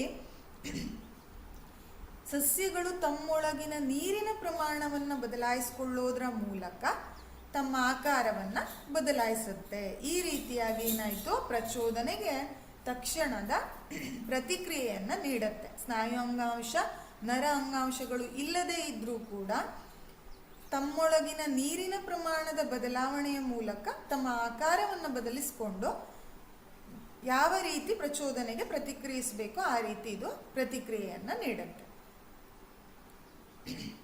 ಸೊ ನಂತರ ಬೆಳವಣಿಗೆಯಿಂದ ಉಂಟಾಗೋ ಚಲನೆ. ಈಗಾಗಲೇ ನಾವು ಇದರ ಬಗ್ಗೆ ತಿಳ್ಕೊಂಡಿದ್ದೇವೆ ಸಾಧಾರಣವಾಗಿ ಅಲ್ವಾ? ಬೆಳವಣಿಗೆಯಿಂದ ಉಂಟಾಗುವ ಚಲನೆ. ನಮ್ಮ ಸುತ್ತಮುತ್ತಲಿನ ಸಸ್ಯಗಳ ಬೆಳವಣಿಗೆಯನ್ನು ನೋಡಿದ್ರೆ ಇದು ನಮಗೆ ಅರ್ಥ ಆಗತ್ತೆ. ಸಸ್ಯಗಳು ನಿರ್ದಿಷ್ಟ ದಿಕ್ಕಿನಲ್ಲಿ ಬೆಳೆಯುವ ಮೂಲಕ ಏನ್ ಮಾಡತ್ತೆ? ಪ್ರಚೋದನೆಗೆ ನಿಧಾನವಾಗಿ ಪ್ರತಿಕ್ರಿಯೆಯನ್ನ ನೀಡುತ್ತೆ. ಇದು ಬೆಳವಣಿಗೆಯ ಜೊತೆ ಚಲನೆ. ಹೌದಾ? ಸಸ್ಯಗಳು ನಿರ್ದಿಷ್ಟ ದಿಕ್ಕಿನಲ್ಲಿ ಬೆಳೆಯ, ನಾವು ಹೇಳ್ತೇವೆ ಯಾವ ಕಡೆ ಸೂರ್ಯನ ಬೆಳಕು ಬೀಳುತ್ತೋ ಆ ಕಡೆಗೆ ಸಾಧಾರಣವಾಗಿ ಗಿಡದ ರೆಂಬೆ ಬಾಗತ್ತೆ. ಹೌದಾ? ಗಿಡ ಬಾಗೋದ್ರ ಮೂಲಕ ಪ್ರಚೋದನೆಗೆ ಪ್ರತಿಕ್ರಿಯೆಯನ್ನ ನೀಡುತ್ತೆ. ಅದರ ಜೊತೆಗೆ ಅದೇ ದಿಕ್ಕಿನಲ್ಲಿ ಅದು ಬೆಳವಣಿಗೆಯನ್ನು ಕೂಡ ಹೊಂದತ್ತೆ. ಹಾಗಾಗಿ ಇದನ್ನ ನಾವು ಬೆಳವಣಿಗೆಯಿಂದ ಉಂಟಾಗೋ ಚಲನೆ ಅಂತ ಕರೀತೇವೆ. ಈ ಬೆಳವಣಿಗೆಯು ನಿರ್ದಿಷ್ಟ ದಿಕ್ಕಿನಲ್ಲಿ ಆಗೋದ್ರಿಂದ ನಮ್ಗೆ ಸಸ್ಯ ಚಲಿಸದ ಹಾಗೆ ಕಾಣಿಸುತ್ತೆ. ಸೊ ಇದೊಂದೇ ಅಲ್ಲದೆ ಬರೀ ಬೆಳಕಿಗೊಂದೇ ಅದು ಚಲನೆಯನ್ನ ತೋರಿಸದೆ ಗುರುತ್ವಕ್ಕೂ ಕೂಡ ಇದು ಪ್ರಚೋದನೆಗೆ ಪ್ರತಿಕ್ರಿಯೆಯನ್ನ ತೋರಿಸುತ್ತೆ. ಗುರುತ್ವ ಅಂದ್ರೆ ನಿಮ್ಗೆ ಗೊತ್ತಿದೆ ಅಲ್ವಾ? ಗುರುತ್ವಾಕರ್ಷಣೆಯ ಬಗ್ಗೆ ನೀವು ಈಗಾಗಲೇ ಕಲ್ತಿರ್ತೀರ. ಭೂಮಿಯೆಡೆಗೆ ಯಾವುದೇ ವಸ್ತುವನ್ನ ಮೇಲೆ ಎಸೆದ್ರೂ ಭೂಮಿಗೆ ಬಂದು ಬೀಳತ್ತೆ. ಯಾಕೆ ಅಂದ್ರೆ ಭೂಮಿಗೆ ಗುರುತ್ವ ಬಲ ಇದೆ ಅಂತ ನೀವು ಈಗಾಗಲೇ ಕಲ್ತಿರ್ತೀರ ಅಲ್ವಾ? ಸೊ ಇಲ್ಲೂ ಕೂಡ ಸಸ್ಯ ಹೇಗೆ ಬೆಳಕಿಗೆ ಬಾಗೋದರ ಮೂಲಕ ಪ್ರಚೋದನೆಗೆ ಪ್ರತಿಕ್ರಿಯೆ ಹಾಗೂ ಬೆಳವಣಿಗೆಯನ್ನ ತೋರಿಸುತ್ತೋ, ಗುರುತ್ವಕ್ಕೂ ಕೂಡ ಇದೇನ್ ಮಾಡತ್ತೆ? ಪ್ರಚೋದನೆಗೆ ಪ್ರತಿಕ್ರಿಯೆಯನ್ನ ತೋರಿಸುತ್ತೆ. ಸೊ ಗುರುತ್ವಗಳಂತಹ ಪರಿಸರದ ಪ್ರಚೋದಕಗಳು ಸಸ್ಯದ ಭಾಗಗಳು ಬೆಳೆಯುವ ದಿಕ್ಕನ್ನ ಬದಲಾಯಿಸುತ್ತೆ. ಈ ನಿರ್ದೇಶಿತ ಅಥವಾ ಅನುವರ್ತನಾ ಚಲನೆಗಳು ಪ್ರಚೋದನೆಯ ಕಡೆಗೆ ಅಥವಾ ಅದರಿಂದ ದೂರ ಇರೋ ತರ ಮಾಡತ್ತೆ. ಅಂದ್ರೆ ಏನರ್ಥ, ಈಗ ನಾವು ಒಂದು ಸಸ್ಯವನ್ನ ನೋಡಿದ್ರೆ, ಈ ಚಿತ್ರವನ್ನ ನೋಡಿ, ಇಲ್ಲಿ ಈ ಕಡೆ ಸೂರ್ಯನ ಬೆಳಕು ಬಂದ್ರೆ ಸಸ್ಯ ಏನಾಯ್ತು, ಆ ಕಡೆಗೆ ಬಾಗಿದೆ, ಹೌದಾ? ನಂತರ ಇಲ್ಲಿ ಬೇರುಗಳು ಏನಾಗುತ್ತೆ, ಹಾಗಾದ್ರೆ ಬೇರುಗಳು ಗುರುತ್ವದ ಕಡೆಗೆ ಹೋಗ್ತಾ ಇದೆ ಅಲ್ವಾ, ಈ ರೀತಿ ಕೆಳಮುಖವಾಗಿ ಹೋಗ್ತಾ ಇದೆ. ಸೊ ಈ ರೀತಿಯ ಚಲನೆಯನ್ನ ನಾವು ಅನುವರ್ತನಾ ಚಲನೆ ಅಂತ ಕರಿತೇವೆ. ಸೊ ಈ ರೀತಿ ಬೆಳವಣಿಗೆಯೊಂದಿಗೆ ಚಲನೆಯನ್ನ ತೋರಿಸುತ್ತೆ, ಅದನ್ನ ಅನುವರ್ತನಾ ಚಲನೆ. ಹಾಗಾದ್ರೆ ಎಷ್ಟು ತರಹದ ಅನುವರ್ತನಾ ಚಲನೆಯನ್ನ ಈ ಅಧ್ಯಾಯದಲ್ಲಿ ನಾವು ಕಲಿತೇವೆ ಅನ್ನೋದನ್ನ ನೋಡೋಣ. ಮೊದಲನೆಯದು ದ್ಯುತಿ ಅನುವರ್ತನೆ ಅಂತ ಹೇಳ್ತೇವೆ. ದ್ಯುತಿ ಅಂದ್ರೆ ಏನು? ದ್ಯುತಿ ಸಂಶ್ಲೇಷಣೆಯ ಬಗ್ಗೆ ಕಲ್ತಿದ್ದೀರಾ ಅಲ್ವಾ? ದ್ಯುತಿ ಅಂದ್ರೆ ಅರ್ಥ ಬೆಳಕು ಅಂತ. ಸೊ ಇಲ್ಲಿ ಬೆಳಕಿನೆಡೆಗೆ ಸಸ್ಯದ ಚಲನೆ ಇರುತ್ತೆ, ಹಾಗಾಗಿ ಇದನ್ನು ನಾವು ದ್ಯುತಿ ಅನುವರ್ತನೆ ಅಂತ ಕರಿತೇವೆ.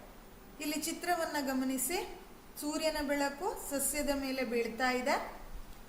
ಸೊ ಆ ಬೆಳಕು ಬಿದ್ದೆಡೆಗೆ ಏನಾಯ್ತು, ಇಲ್ಲಿ ಸಸ್ಯದ ರೆಂಬೆಗಳು ಬಾಗಿದೆ, ಹೌದಾ? ಬಾಗೋದ್ರ ಮೂಲಕ ಚಲನೆಯನ್ನ, ಅನುವರ್ತನಾ ಚಲನೆಯನ್ನ ತೋರಿಸ್ತಾ ಇದೆ. ಹಾಗಾದ್ರೆ ದ್ಯುತಿ ಅನುವರ್ತನೆ ಅಂದ್ರೆ ಏನು ಇಲ್ಲಿ? ಸೊ ಇಲ್ಲಿ ಕಾಂಡಗಳು ಬೆಳಕಿನ ಕಡೆ ಬಾಗತ್ತೆ, ಆ ರೀತಿ ಬಾಗೋದ್ರ ಮೂಲಕ ಪ್ರತಿಕ್ರಿಯೆಯನ್ನ ನೀಡಿದ್ರೆ ಬೇರುಗಳು ಬೆಳಕಿನಿಂದ ದೂರವಾಗಿ ಬಾಗೋ ಮೂಲಕ ಪ್ರತಿಕ್ರಿಯೆಯನ್ನ ತೋರಿಸ್ತಾ ಇದೆ.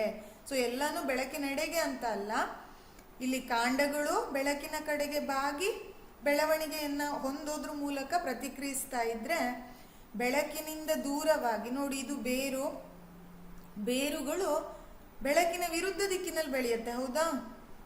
ಈ ರೀತಿ ಈ ಡೈರೆಕ್ಷನ್ ನಲ್ಲಿ ಇದೆ.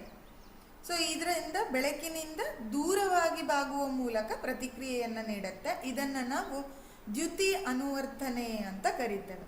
ದ್ಯುತಿ ಅನುವರ್ತನೆಯಲ್ಲಿ ಕಾಂಡಗಳು ಬೆಳಕಿನ ಕಡೆ ಬಾಗುವ ಮೂಲಕ ಪ್ರತಿಕ್ರಿಯೆಯನ್ನ ನೀಡಿದ್ರೆ ಬೇರುಗಳು ಬೆಳಕಿನಿಂದ ದೂರವಾಗಿ ಬಾಗುವ ಮೂಲಕ ಪ್ರತಿಕ್ರಿಯೆಯನ್ನ ನೀಡುತ್ತೆ. ಇದನ್ನ ದ್ಯುತಿ ಅನುವರ್ತನೆ. ಇದು ಒಂದು ರೀತಿಯ ಅನುವರ್ತನಾ ಚಲನೆ ನಾವು ಸಸ್ಯಗಳಲ್ಲಿ ನೋಡಬಹುದು. ಅದೇ ರೀತಿ ಎರಡನೆಯದು ಗುರುತ್ವಾನುವರ್ತನೆ. ಗುರುತ್ವ ಅಂದ್ರೆ ಗುರುತ್ವದ ಕಡೆಗೆ ಆಕರ್ಷಣೆ, ಹೌದಾ? ಭೂಮಿಯೆಡೆಗೆ. ಸಸ್ಯದ ಬೇರುಗಳು ಯಾವಾಗಲೂ ಕೆಳಮುಖವಾಗಿ ಬೆಳೆಯುತ್ತವೆ, ಹಾಗೆಯೇ ಚಿಗುರುಗಳು ಸಾಮಾನ್ಯವಾಗಿ ಭೂಮಿಯಿಂದ ಮೇಲ್ಮುಖವಾಗಿ ಬೆಳೆಯುತ್ತೆ. ಸೊ ಅದಕ್ಕೆ ನಾವು ಭೂಮಿಯೆಡೆಗೆ ಅನುವರ್ತನಾ ಚಲನೆ ಇದ್ರೆ ಅದನ್ನ ಧನ ಗುರುತ್ವ ಅಂತ ಹೇಳ್ತೇವೆ. ಭೂಮಿಯಿಂದ ವಿರುದ್ಧ ದಿಕ್ಕಿನಲ್ಲಿ ಅಂದ್ರೆ ಬೆಳಕಿನೆಡೆಗೆ ಅದರ ಅನುವರ್ತನಾ ಚಲನೆ ಇದ್ರೆ ಅದನ್ನ ಋಣ ಗುರುತ್ವಾನುವರ್ತನೆ ಅಂತ ಕರೀತೇವೆ. ಸೊ ಇದು ಗುರುತ್ವಾನುವರ್ತನೆ ಬಗ್ಗೆ ಆಯ್ತು. ಸಸ್ಯದ ಬೇರುಗಳು ಯಾವಾಗಲೂ ಕೆಳಮುಖವಾಗಿ, ಹಾಗೆ ಚಿಗುರುಗಳು ಸಾಮಾನ್ಯವಾಗಿ ಭೂಮಿಯಿಂದ ಮೇಲ್ಮುಖವಾಗಿ ಬೆಳೆಯುವ ಕ್ರಿಯೆ. ಗುರುತ್ವಾನುವರ್ತನೆಗೆ ಹಾಗಾದ್ರೆ ವಾಕ್ಯೆಯನ್ನ ಹೇಗೆ ಬರೀತೀರಾ ನೀವು? ಈಗ ಗುರುತ್ವಾನುವರ್ತನೆ ಎಂದರೇನು ಅಂತ ಕೇಳಿದಾಗ ಸ್ಟೇಟ್ಮೆಂಟ್ ಬರಿಬೇಕಲ್ವಾ? ಭೂಮಿಯ ಅಥವಾ ಗುರುತ್ವದ ಸೆಳೆತಕ್ಕೆ ಪ್ರತಿಕ್ರಿಯೆಯಾಗಿ ಚಿಗುರುಗಳ ಮೇಲ್ಮುಖ ಬೆಳವಣಿಗೆ ಮತ್ತು ಬೇರುಗಳ ಕೆಳಮುಖ ಬೆಳವಣಿಗೆಯನ್ನ ಗುರುತ್ವಾನುವರ್ತನೆ ಅಂತ ಕರಿತೇವೆ. ಸೊ ಇದು ವ್ಯಾಖ್ಯೆ.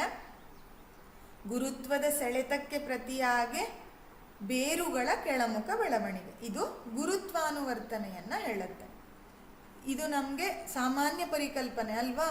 ದಿನನಿತ್ಯ ನಾವು ಸುತ್ತಮುತ್ತಲಿನ ಪರಿಸರವನ್ನು ನೋಡಿದ್ರೆ ಈ ಅಂಶಗಳು ನಮಗೆ ತಿಳಿದು ಬರುತ್ತೆ. ಯಾಕೆ ಅಂದರೆ ಸಾಧಾರಣವಾಗಿ ಎಲ್ಲ ಗಿಡ ಹೀಗೆ ಬೆಳೆಯೋದಲ್ವಾ, ಎಲ್ಲ ಸಸ್ಯಗಳು ಇದೇ ರೀತಿ ಬೆಳೆಯುತ್ತೆ.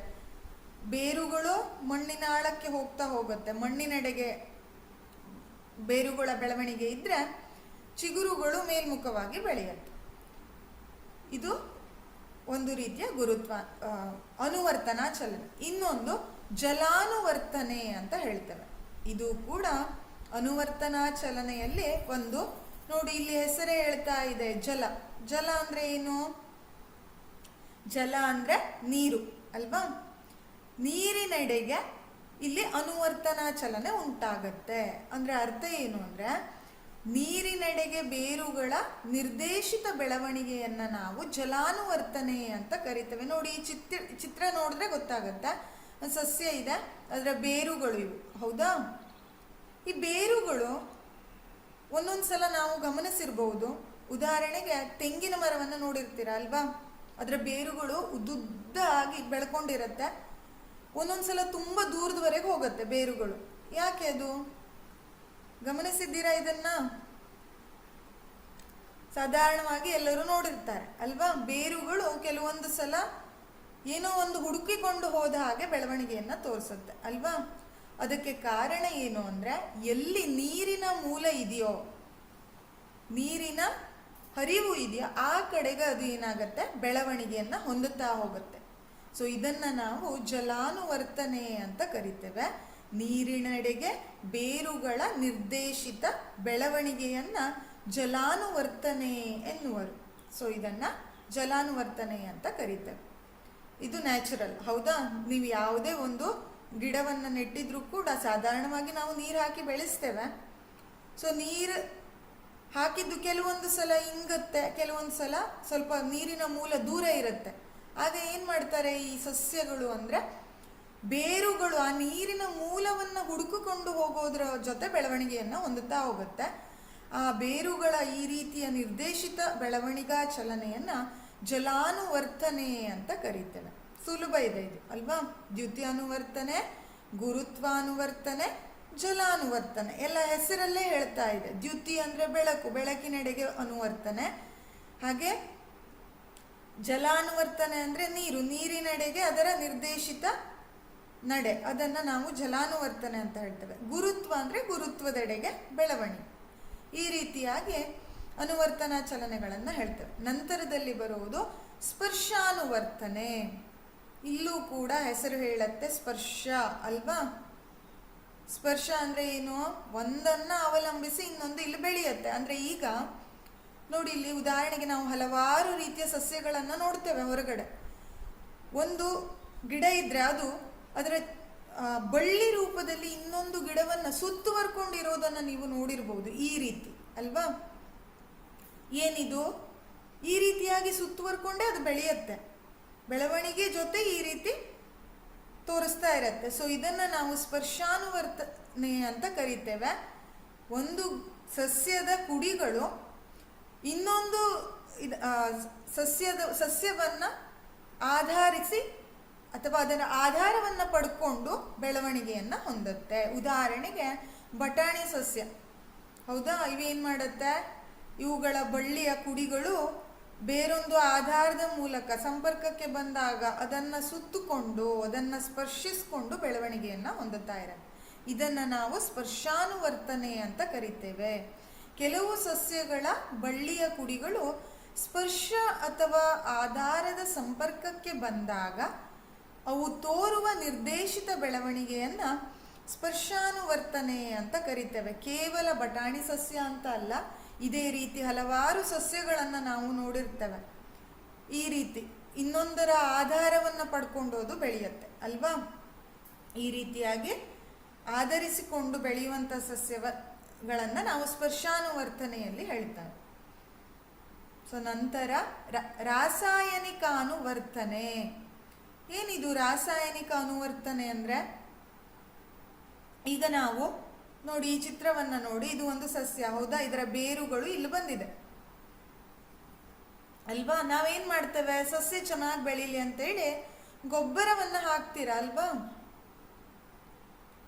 ಸೊ ಆ ಗೊಬ್ಬರಗಳಲ್ಲಿ ಏನಿರುತ್ತೆ? ರಾಸಾಯನಿಕಗಳಿರುತ್ತೆ. ಅಂದರೆ ಸಸ್ಯಕ್ಕೆ ಬೆಳವಣಿಗೆಗೆ ಪುಷ್ಟಿಯನ್ನು ಕೊಡುವಂತಹ ರಾಸಾಯನಿಕಗಳು ಅಲ್ವಾ? ಸೊ ಅದನ್ನು ಇಲ್ಲಿ ಗುರುತಿಸಿದ್ದೇವೆ ನಾವು ಈ ರೀತಿಯಾಗಿ ಅಲ್ವಾ? ಅವು ರಾಸಾಯನಿಕಗಳನ್ನು ಹೊಂದಿರುತ್ತೆ. ಇವೇನು ಮಾಡುತ್ತೆ ಅಂದರೆ, ಈ ರಾಸಾಯನಿಕಗಳ ಕಡೆಗೆ ಸಸ್ಯದ ಬೆಳವಣಿಗೆ ಇರುತ್ತೆ. ಇದನ್ನು ನಾವು ರಾಸಾಯನಿಕ ಅನುವರ್ತನೆ ಅಂತ ಕರಿತೇವೆ. ಬೇರುಗಳು ಅವುಗಳನ್ನು ಹೀರಿಕೊಳ್ಳೋದ್ರ ಮೂಲಕ, ಆ ರಾಸಾಯನಿಕಗಳನ್ನು ತೆಗೆದುಕೊಳ್ಳೋದ್ರ ಮೂಲಕ ಚಲನೆಯನ್ನು ತೋರಿಸುತ್ತೆ, ಬೆಳವಣಿಗೆಯನ್ನು ತೋರಿಸುತ್ತೆ, ಹೌದಾ? ಅದೇ ರೀತಿ ಇದಕ್ಕೆ ಉತ್ತಮ ಉದಾಹರಣೆ ಅಂತಂದರೆ ಅಂಡಾಣುಗಳ ಕಡೆಗೆ ಪರಾಗರೇಣು ನಳಿಕೆಗಳ ಬೆಳವಣಿಗೆ. ಇದನ್ನು ನೀವು ಈಗಾಗಲೇ ಕಲ್ತಿದ್ದೀರಾ. ಎಲ್ಲಿ ಅಂದ್ರೆ ಸಂತಾನೋತ್ಪತ್ತಿ ಅಧ್ಯಾಯದಲ್ಲಿ ಅಲ್ವಾ. ಏನಾಗತ್ತೆ, ಒಂದು ಮಾದರಿಯ ಹೂವಿನಲ್ಲಿ ಪರಾಗಸ್ಪರ್ಶ ಕ್ರಿಯೆಯ ಬಗ್ಗೆ ಕಲ್ತಿದ್ರಿ ಅಲ್ವಾ. ಸೊ ಇಲ್ಲಿ ಸ್ವಕೀಯ ಪರಕೀಯ ಆ ರೀತಿ ಬರಿತೇವೆ. ಪರಾಗಸ್ಪರ್ಶ ಅಂದ್ರೆ ಏನು ಅಂದ್ರೆ ಪ್ರಮುಖವಾಗಿ ಗಂಡು ಲಿಂಗಾಣು ಬಂದು ಹೆಣ್ಣು ಲಿಂಗಾಣುವನ್ನ ಸೇರ್ಕೊಂಡು ಯುಗ್ಮಜವನ್ನ ಉತ್ಪತ್ತಿ ಮಾಡಬೇಕು. ಇದು ಒಂದು ರಾಸಾಯನಿಕ ಅನುವರ್ತನೆ ಅಂತ ಹೇಳ್ತೇವೆ. ಯಾಕೆ ಅಂದ್ರೆ ಈಗ ಇದು ಏನಿದು ಇಲ್ಲಿ ಪರಾಗರೇಣುಗಳಿರುತ್ತೆ ಅಲ್ವಾ. ಇದು ಪರಾಗರೇಣು ಅಂದ್ರೆ ಏನು, ಗಂಡು ಲಿಂಗಾಣು ಅಂತ ಹೇಳ್ತೇವೆ ನಾವು. ಇದೇನ್ ಮಾಡತ್ತೆ, ಇಲ್ಲಿ ಅಂಡಾಶಯದ ಒಳಗಡೆ ಅಂಡಾಣುಗಳಿರುತ್ತೆ, ಇದನ್ನ ಹೆಣ್ಣು ಲಿಂಗಾಣು ಅಂತ ಕರಿತೇವೆ. ಸೊ ಈ ಗಂಡು ಲಿಂಗಾಣು ಪರಾಗರೇಣುವು ಅಂಡಾಶಯದಲ್ಲಿರುವ ಹೆಣ್ಣು ಲಿಂಗಾಣುವನ್ನ ಬಂದು ಸೇರ್ಬೇಕು. ಸೇರೋದಿಕ್ಕೆ ಅದೇನ್ ಮಾಡತ್ತೆ, ಪರಾಗ ನಳಿಕೆ ನೋಡಿ ಇಲ್ಲಿ ಕಾಣಿಸ್ತಾ ಇದೆ ಅಲ್ವಾ, ಈ ರೀತಿಯಾಗಿ ಇದನ್ನ ನಳಿಕೆ ಅಂತ ಹೇಳ್ತೇವೆ. ಈ ಪರಾಗ ನಳಿಕೆಯ ಮೂಲಕ ಚಲಿಸಿ ಇಲ್ಲಿ ಬಂದು ಸೇರತ್ತೆ ಅಲ್ವಾ. ಈ ರೀತಿಯ ಅನುವರ್ತನೆಯನ್ನು ಕೂಡ ರಾಸಾಯನಿಕ ಅನುವರ್ತನೆ ಅಂತ ಕರಿತೇವೆ. ಅಂಡಾಣುಗಳ ಕಡೆಗೆ ಪರಾಗ ನಳಿಕೆಗಳ ಬೆಳವಣಿಗೆ. ಈ ಪರಾಗ ನಳಿಕೆ ಇಲ್ಲಿ ಬೆಳೆಸ್ಕೊಂಡು ಅದು ಪರಾಗರೇಣು ಅಂಡಾಣುವನ್ನ ಸೇರ್ಕೊಳ್ಳುತ್ತೆ ಅಲ್ವಾ. ಇದು ಒಂದು ರಾಸಾಯನಿಕ ಅನುವರ್ತನೆ. ಇದು ಉದಾಹರಣೆ, ಉತ್ತಮ ಉದಾಹರಣೆ ಅಂತ ಹೇಳ್ತೇವೆ. ಅಂಡಾಣುಗಳ ಕಡೆಗೆ ಪರಾಗರೇಣು ನಳಿಕೆಗಳ ಬೆಳವಣಿಗೆ, ಇದನ್ನ ರಾಸಾಯನಿಕ ಅನುವರ್ತನೆ ಅಂತ ಕರಿತೇವೆ. ಇದು ಕೂಡ ಅನುವರ್ತನಾ ಚಲನೆಯಲ್ಲಿ ಒಂದು. ಸೊ ಇಷ್ಟು ಅನುವರ್ತನಾ ಚಲನೆಯನ್ನ ಕಲ್ತ್ಕೊಂಡ್ವಿ ನಾವು ಅಲ್ವಾ. ಎಲ್ಲಾನು ಸುಲಭ ಇದೆ. ದ್ಯುತಿಯನುವರ್ತನೆ, ಜಲಾನುವರ್ತನೆ, ಗುರುತ್ವಾನುವರ್ತನೆ, ಸ್ಪರ್ಶಾನುವರ್ತನೆ, ರಾಸಾಯನಿಕ ಅನುವರ್ತನೆ, ಎಲ್ಲದೂ ಹೆಸರೇ ಹೇಳುತ್ತೆ ಅದು ಏನೇನು ಅಂತ. ಹೌದಾ. ಸೊ ನಂತರ ನಾವು ಬಹುಕೋಶೀಯ ಜೀವಿಗಳ ದೇಹದಲ್ಲಿ ಮಾಹಿತಿ ಸಂವಹನ ಹೇಗಾಗತ್ತೆ ಅನ್ನೋದನ್ನ ತಿಳ್ಕೊಳ್ಳೋಣ. ಬಹುಕೋಶೀಯ ಮತ್ತು ಏಕಕೋಶ ಜೀವಿಗಳ ಬಗ್ಗೆ ನೀವೀಗಾಗಲೇ ಕಲ್ತಿದ್ದೀರಾ ಅಲ್ವಾ. ಬಹುಕೋಶೀಯ ಜೀವಿ ಅಂದ್ರೆ ಅಲ್ಲಿ ಹಲವಾರು ಜೀವಕೋಶಗಳನ್ನ ಹೊಂದಿರುತ್ತೆ, ಕೇವಲ ಒಂದು ಜೀವಕೋಶ ಇರೋದಿಲ್ಲ ಇಲ್ಲಿ ಅಲ್ವಾ. ಇಷ್ಟೆಲ್ಲ ಜೀವಕೋಶಗಳಲ್ಲಿ ಮಾಹಿತಿ ಸಂವಹನ ಆಗಬೇಕು ಅಂದ್ರೆ ಯಾವ ರೀತಿ ಆಗತ್ತೆ ಹಾಗಾದ್ರೆ, ಎಲ್ಲ ಜೀವಕೋಶಗಳ ಮೂಲಕ ಮಾಹಿತಿ ಸಂವಹನ ಆಗಬೇಕು. ಹೌದಾ. ಸೊ ಅದನ್ನ ಈಗ ತಿಳ್ಕೊಳ್ಳೋಣ. ಬಹುಕೋಶೀಯ ಜೀವಿಗಳ ದೇಹದಲ್ಲಿ ಮಾಹಿತಿ ಯಾವ ರೀತಿ ಸಂವಹನ ಆಗತ್ತೆ ಅಂತ. ಸೊ ನಾವೀಗಾಗಲೇ ತಿಳ್ಕೊಂಡ್ವಿ, ಮುಟ್ಟಿದರೆ ಮುನಿ ಸಸ್ಯವು ಶೀಘ್ರ ಚಲನೆಯ ಮೂಲಕ ಸ್ಪರ್ಶಕ್ಕೆ ಪ್ರತಿಕ್ರಿಯೆಯನ್ನ ನೀಡುತ್ತೆ. ಬೆಳಕು ಅಥವಾ ಕತ್ತಲಿಗೆ ಪ್ರತಿಕ್ರಿಯೆಯಾಗಿ ಸೂರ್ಯಕಾಂತಿಯ ಚಲನೆ ಸಾಕಷ್ಟು ಮಂದಗತಿಯಲ್ಲಿ ಇರುತ್ತೆ. ಸೂರ್ಯಕಾಂತಿ ಚಲನೆಯನ್ನ ನೀವು ನೋಡಿರ್ಬೋದು. ಗದ್ದೆಗಳಲ್ಲಿ ಕೆಲವೊಂದ್ ಕಡೆ ಸೂರ್ಯಕಾಂತಿ ಹೂವನ್ನ ಬೆಳೀತಾರೆ. ಹೌದಾ. ಆ ಹೂವನ್ನ ನೋಡಿದ್ರೆ ಸೂರ್ಯ ಯಾವ ಕಡೆ ಬರ್ತಾ ಇದೆ, ಸೂರ್ಯನ ಬೆಳಕು ಯಾವ ಕಡೆ ಬರ್ತಾ ಇದೆಯೋ ಆ ಕಡೆಗೆ ಫುಲ್ ಬೆಂಡ್ ಆಗಿದೆ ಅದು. ಹೌದಾ. ಬೆಂಡ್ ಆಗೋದ್ರ ಮೂಲಕ ಏನಾಗತ್ತೆ, ಅದು ಅದರ ಚಲನೆಯನ್ನ ತೋರಿಸುತ್ತೆ. ಈ ಚಲನೆ ಅತ್ಯಂತ ಸ್ಲೋ ಇರುತ್ತೆ, ಮಂದಗತಿಯ ಚಲನೆ ಇರುತ್ತೆ. ಸಸ್ಯಗಳ ಬೆಳವಣಿಗೆಗೆ ಸಂಬಂಧಿಸಿದ ಚಲನೆಗಳು ಇನ್ನೂ ನಿಧಾನವಾಗಿರುತ್ತೆ. ಸಸ್ಯಗಳಿಗೆ ಕಂಪೇರ್ ಮಾಡಿದ್ರೆ ಅಲ್ಲಿ ಮತ್ತೂ ಸ್ಲೋ ಇರುತ್ತೆ. ವಿದ್ಯುತ್ ಆವೇಗಗಳು, ಈಗ ನಮಗೆ ಗೊತ್ತಿದೆ ದೇಹದಲ್ಲಿ ಮಾಹಿತಿ ಸಂವಹನವು ವಿದ್ಯುತ್ ಆವೇಗಗಳ ರೂಪದಲ್ಲಿ ಆಗತ್ತೆ. ಇದನ್ನ ನರಕೋಶ ಎಕ್ಸ್ಪ್ಲೈನ್ ಮಾಡುವಾಗ ಹೇಳಿದೆ. ಹೌದಾ. ನರಕೋಶದಲ್ಲಿ ಯಾವ ರೀತಿ ವಿದ್ಯುತ್ ಆವೇಗಗಳ ಸಂವಹನ ಆಗತ್ತೆ, ಡೆಂಡ್ರೈಟು, ಕೋಶಕಾಯ, ಈ ರೀತಿ. ಹೌದಾ. ಪ್ರಮುಖವಾಗಿ ನಮಗೆ ಗೊತ್ತು ಮಾಹಿತಿ ಸಂವಹನ ವಿದ್ಯುತ್ ಆವೇಗಗಳ ರೂಪದಲ್ಲಿ ಆಗತ್ತೆ. ಸೊ ವಿದ್ಯುತ್ ಆವೇಗಗಳು ಶೀಘ್ರ ಮಾಹಿತಿಯ ವರ್ಗಾವಣೆಯ ಸಾಧನ ಅಂತ ಕರಿತೇವೆ. ಇದು ಒಂದು ಅತ್ಯುತ್ತಮ ಸಾಧನ ಆಗಿದೆ. ಇದೇ ಏನು ಮಾಡುತ್ತೆ ಅಂದ್ರೆ ದೇಹದಲ್ಲಿ ಬೇರೆ ಬೇರೆ ಭಾಗಗಳಲ್ಲಿ ಮಾಹಿತಿ ಬೇಗ ಸಂವಹನ ಆಗೋ ತರ ಮಾಡುತ್ತೆ. ಆದರೆ ವಿದ್ಯುತ್ ಆವೇಗಗಳ ಬಳಕೆಗೂ ಕೂಡ ಕೆಲವೊಂದಿಷ್ಟು ಮಿತಿಗಳು ಅಂತ ಇರುತ್ತೆ. ಮಿತಿ ಅಂದ್ರೆ ಲಿಮಿಟೇಷನ್. ಇಂತಿಂತ ಕಂಡೀಷನ್ ಇದ್ರೆ ಮಾತ್ರ ಅದು ಸಂವಹನವನ್ನ ಮಾಡತ್ತೆ, ಮಾಹಿತಿಯನ್ನ ಸಂವಹಿಸುತ್ತೆ, ಇಲ್ಲ ಅಂದ್ರೆ ಆಗೋದಿಲ್ಲ ಅನ್ನೋದನ್ನ ಮಿತಿ ಅಂತ ಕರೀತೇವೆ. ಹೌದಾ. ಹಾಗಾದ್ರೆ ಈಗ ನಮ್ಗೆ ನೋಡಿ, ಬಹುಕೋಶೀಯ ಜೀವಿಗಳಲ್ಲಿ ಹಲವಾರು ಜೀವಕೋಶ ಇರುತ್ತೆ. ಎಲ್ಲ ಜೀವಕೋಶಗಳ ಮೂಲಕನೂ ಏನಾಗಬೇಕು, ಮಾಹಿತಿ ರವಾನೆ ಆಗಬೇಕು. ವಿದ್ಯುತ್ ಆವೇಗ ಮಾಹಿತಿ ರವಾನೆಗೆ ಅತ್ಯುತ್ತಮ ಸಾಧನ ಆದರೂ ಕೂಡ ಇದು ಕೆಲವೊಂದಿಷ್ಟು ಮಿತಿಗಳನ್ನ ಹೊಂದಿದೆ. ಸೊ ಎಲ್ಲಾ ಟೈಮಲ್ಲೂ ನಿರಂತರ ಸಂವಹನ ಆಗೋದಿಲ್ಲ. ವಿದ್ಯುತ್ ಆವೇಗಗಳು ಆವೇಗದ ರೂಪದಲ್ಲೇ ಆಗಬೇಕು ಅಂದರೆ ಆಗೋದಿಲ್ಲ. ಯಾಕೆ ಅಂದರೆ ಅದು ಒಂದಿಷ್ಟು ಮಿತಿಯನ್ನು ಹೊಂದಿರುತ್ತೆ. ಯಾವುದು ಆ ಮಿತಿಗಳು ಅಂತ ನೋಡಿ ಅದಕ್ಕೆ ಪರಿಹಾರ ಏನು ಹಾಗಾದರೆ ಅನ್ನೋದನ್ನು ತಿಳ್ಕೊಳ್ಳೋಣ. ಸೊ ವಿದ್ಯುತ್ ಆವೇಗಗಳ ಬಳಕೆಗೆ ಕೆಲವು ಮಿತಿಗಳು. ಸಾಧಾರಣವಾಗಿ ವಿದ್ಯುತ್ ಆವೇಗಗಳ ಬಳಕೆಗೆ ಯಾವ ಮಿತಿಗಳನ್ನು ಹೇಳ್ತೇವೆ ಅಂದರೆ ಅವು ಅಂದರೆ ವಿದ್ಯುತ್ ಆವೇಗಗಳು ಪ್ರಾಣಿಗಳ ದೇಹದಲ್ಲಿ ನರ ಅಂಗಾಂಶಗಳಿಂದ ಸಂಪರ್ಕ ಹೊಂದಿದ ಜೀವಕೋಶವನ್ನು ಮಾತ್ರ ತಲುಪುತ್ತೆ, ಆದರೆ ಪ್ರತಿ ಜೀವಕೋಶವನ್ನ ಅಲ್ಲ. ಸೊ ಇಲ್ಲಿ ಏನು ಹೇಳ್ತಾ ಇದೆ ಅಂದರೆ ಈಗ ಬಹುಕೋಶೀಯ ಜೀವಿ ಅಂದ ಕೂಡ ಹಲವಾರು ಜೀವಕೋಶಗಳು ಇದೆ, ಹೌದಾ? ಸೊ ಇಲ್ಲಿ ಎಲ್ಲ ಜೀವಕೋಶಗಳನ್ನು ಏನಾಗಬೇಕು, ಮಾಹಿತಿ ತಲುಪಬೇಕು.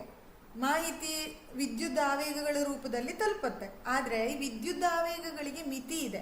ಒಂದನೆಯ ಮಿತಿ ಏನು ಹೇಳುತ್ತೆ ಅಂದರೆ ಪ್ರಾಣಿಗಳ ದೇಹದಲ್ಲಿ ನರ ಅಂಗಾಂಶ ಇರುತ್ತೆ ಅಲ್ವಾ, ಆ ನರ ಅಂಗಾಂಶಕ್ಕೆ ಯಾವ ಜೀವಕೋಶ ಸಂಪರ್ಕ ಹೊಂದಿದೆಯೋ ಆ ಜೀವಕೋಶವನ್ನ ಮಾತ್ರ ಇದು ತಲುಪತ್ತೆ.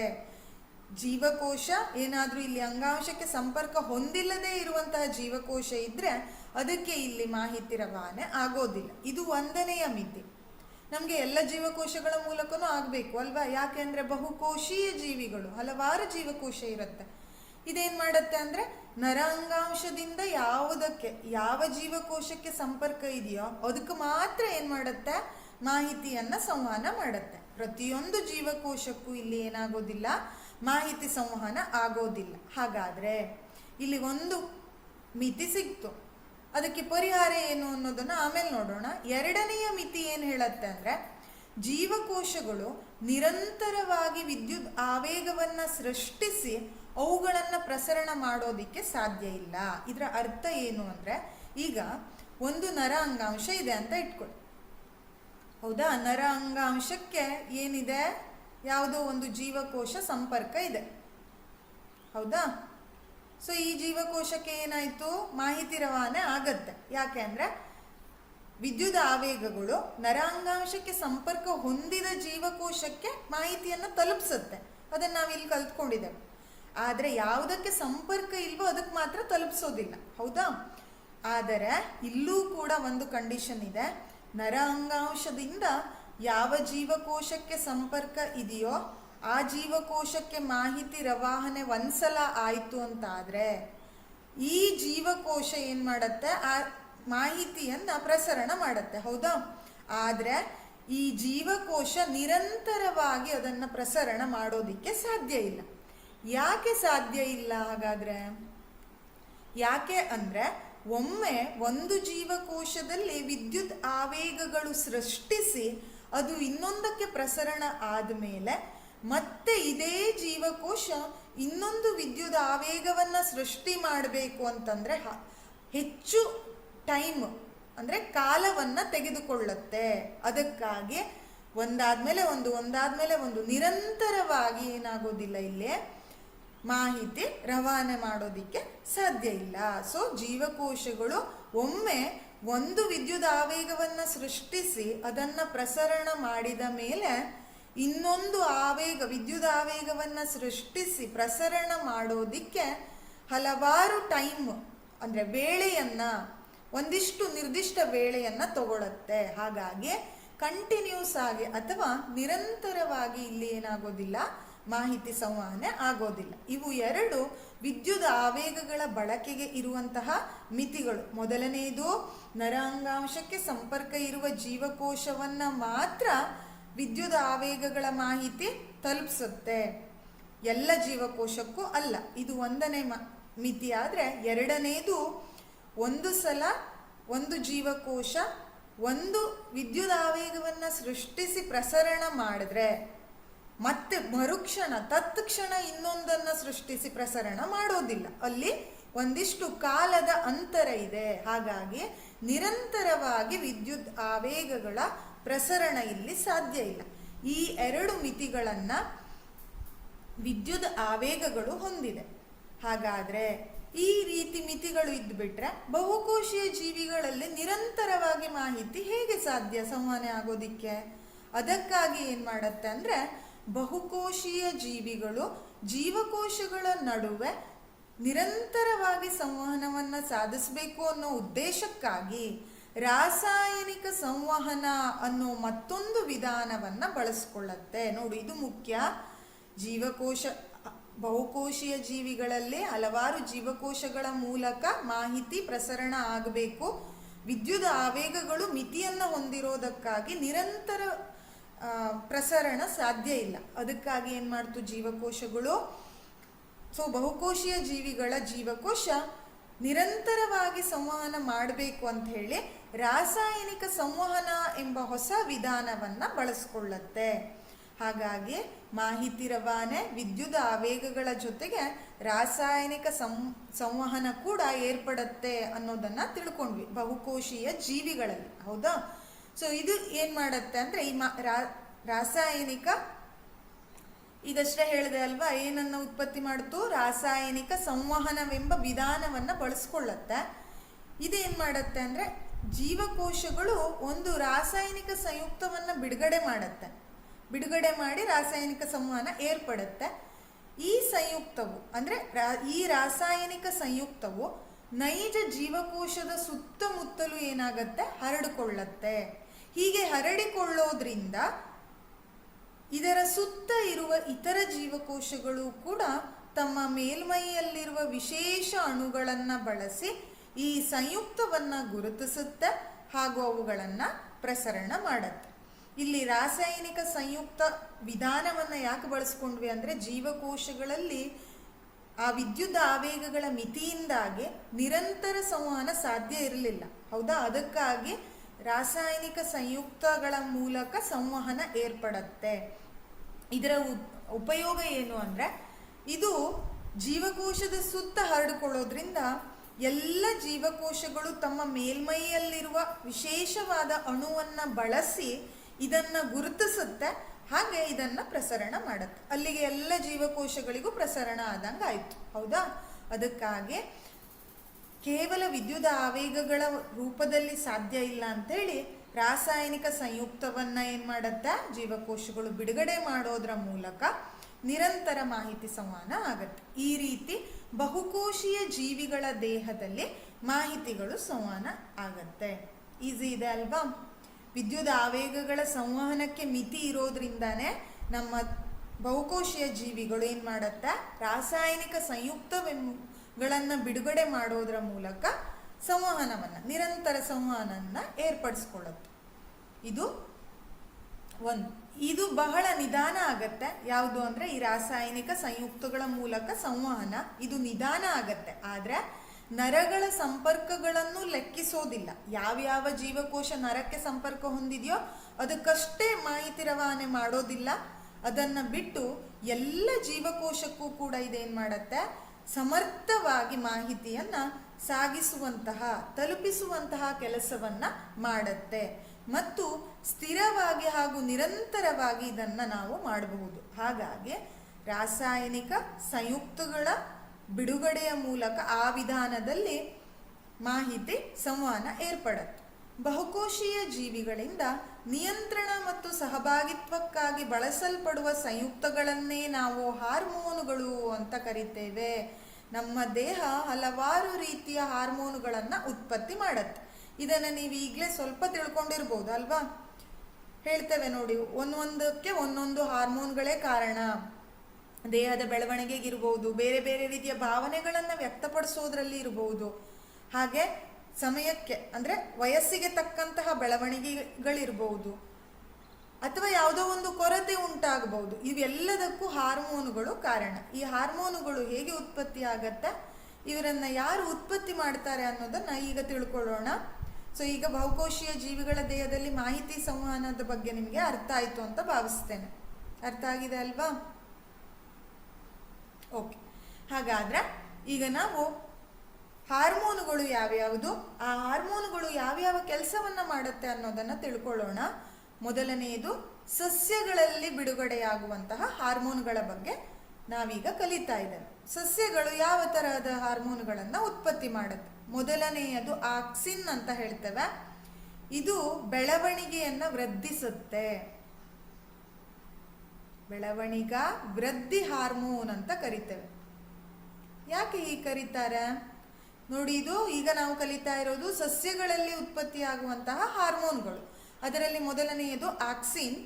ಆಕ್ಸಿನ್ ಏನ್ ಮಾಡುತ್ತೆ ಅಂದ್ರೆ ಸಸ್ಯವನ್ನ ಬೆಳವಣಿಗೆ ಹೊಂದೋದಕ್ಕೆ ಸಹಾಯ ಮಾಡುತ್ತೆ. ಯಾವ ರೀತಿ ಅಂತಂದ್ರೆ ನೋಡಿ, ಇದು ಆಕ್ಸಿನ್ ಕಾಣಿಸ್ತಾ ಇದೆ ಅಲ್ವಾ ಚಿತ್ರದಲ್ಲಿ? ಈ ರೀತಿಯಾಗಿ ಕಾಂಡದಲ್ಲಿ ಈ ಆಕ್ಸಿನ್ಗಳ ಉತ್ಪತ್ತಿ ಆಗ್ತಾ ಹೋಗುತ್ತೆ. ಇದು ಈ ರೀತಿಯಾಗಿ ಪ್ರಸರಣ ಹೊಂದುತ್ತಾ ಹೋಗುತ್ತೆ, ಅಂದ್ರೆ ಕೆಳಗಡೆವರೆಗೂ ಏನಾಗ್ತಾ ಇದೆ, ಹರಡ್ಕೊಳ್ತಾ ಇದೆ. ಹೌದಾ? ಈ ರೀತಿ ಆಗೋದ್ರ ಮೂಲಕ ಕಾಂಡ ಉದ್ದವಾಗಿ ಬೆಳೆಯೋ ತರ ಇದು ಮಾಡುತ್ತೆ. ಬೆಳೆಯುತ್ತಿರುವ ಸಸ್ಯಗಳು ಬೆಳಕನ್ನ ಗ್ರಹಿಸಿದಾಗ ಅದರ ಕಾಂಡದ ತುದಿಯಲ್ಲಿ ಆಕ್ಸಿನ್ ಹಾರ್ಮೋನು ಸಂಶ್ಲೇಷಿಸಲ್ಪಡುತ್ತೆ. ಸೊ ಈಗ ಇದು ಒಂದು ಸಸ್ಯದ ಕಾಂಡ. ಇಲ್ಲಿ ಏನಾಗ್ತಾ ಇದೆ, ಈ ಕಾಂಡದ ಮೇಲೆ ಬೆಳಕು ಬೀಳ್ತಾ ಇದೆ ಅಲ್ವಾ? ಬೆಳಕು ಬಿದ್ದಾಗ ಅದನ್ನ ಈ ಕಾಂಡ ಗ್ರಹಿಸ್ಕೊಳ್ಳುತ್ತೆ. ಆಗ ಕಾಂಡದ ತುದಿಯಲ್ಲಿ ಆಕ್ಸಿನ್ ಅನ್ನೋ ಹಾರ್ಮೋನು ಸಂಶ್ಲೇಷಣೆಗೊಳ್ತಾ ಹೋಗುತ್ತೆ. ಈ ರೀತಿಯಾಗಿ ಇಲ್ಲಿ ನೋಡಿ, ಇದು ಹೋಗಿ. ಸೊ ಇದು ಆಕ್ಸಿನ್ ಅನ್ನೋ ಹಾರ್ಮೋನಿನ ಉತ್ಪತ್ತಿ. ಹೌದಾ? ಇದು ಏನಾಗ್ತಾ ಹೋಗುತ್ತೆ, ಉತ್ಪತ್ತಿ ಆಗ್ತಾ ಹೋಗುತ್ತೆ.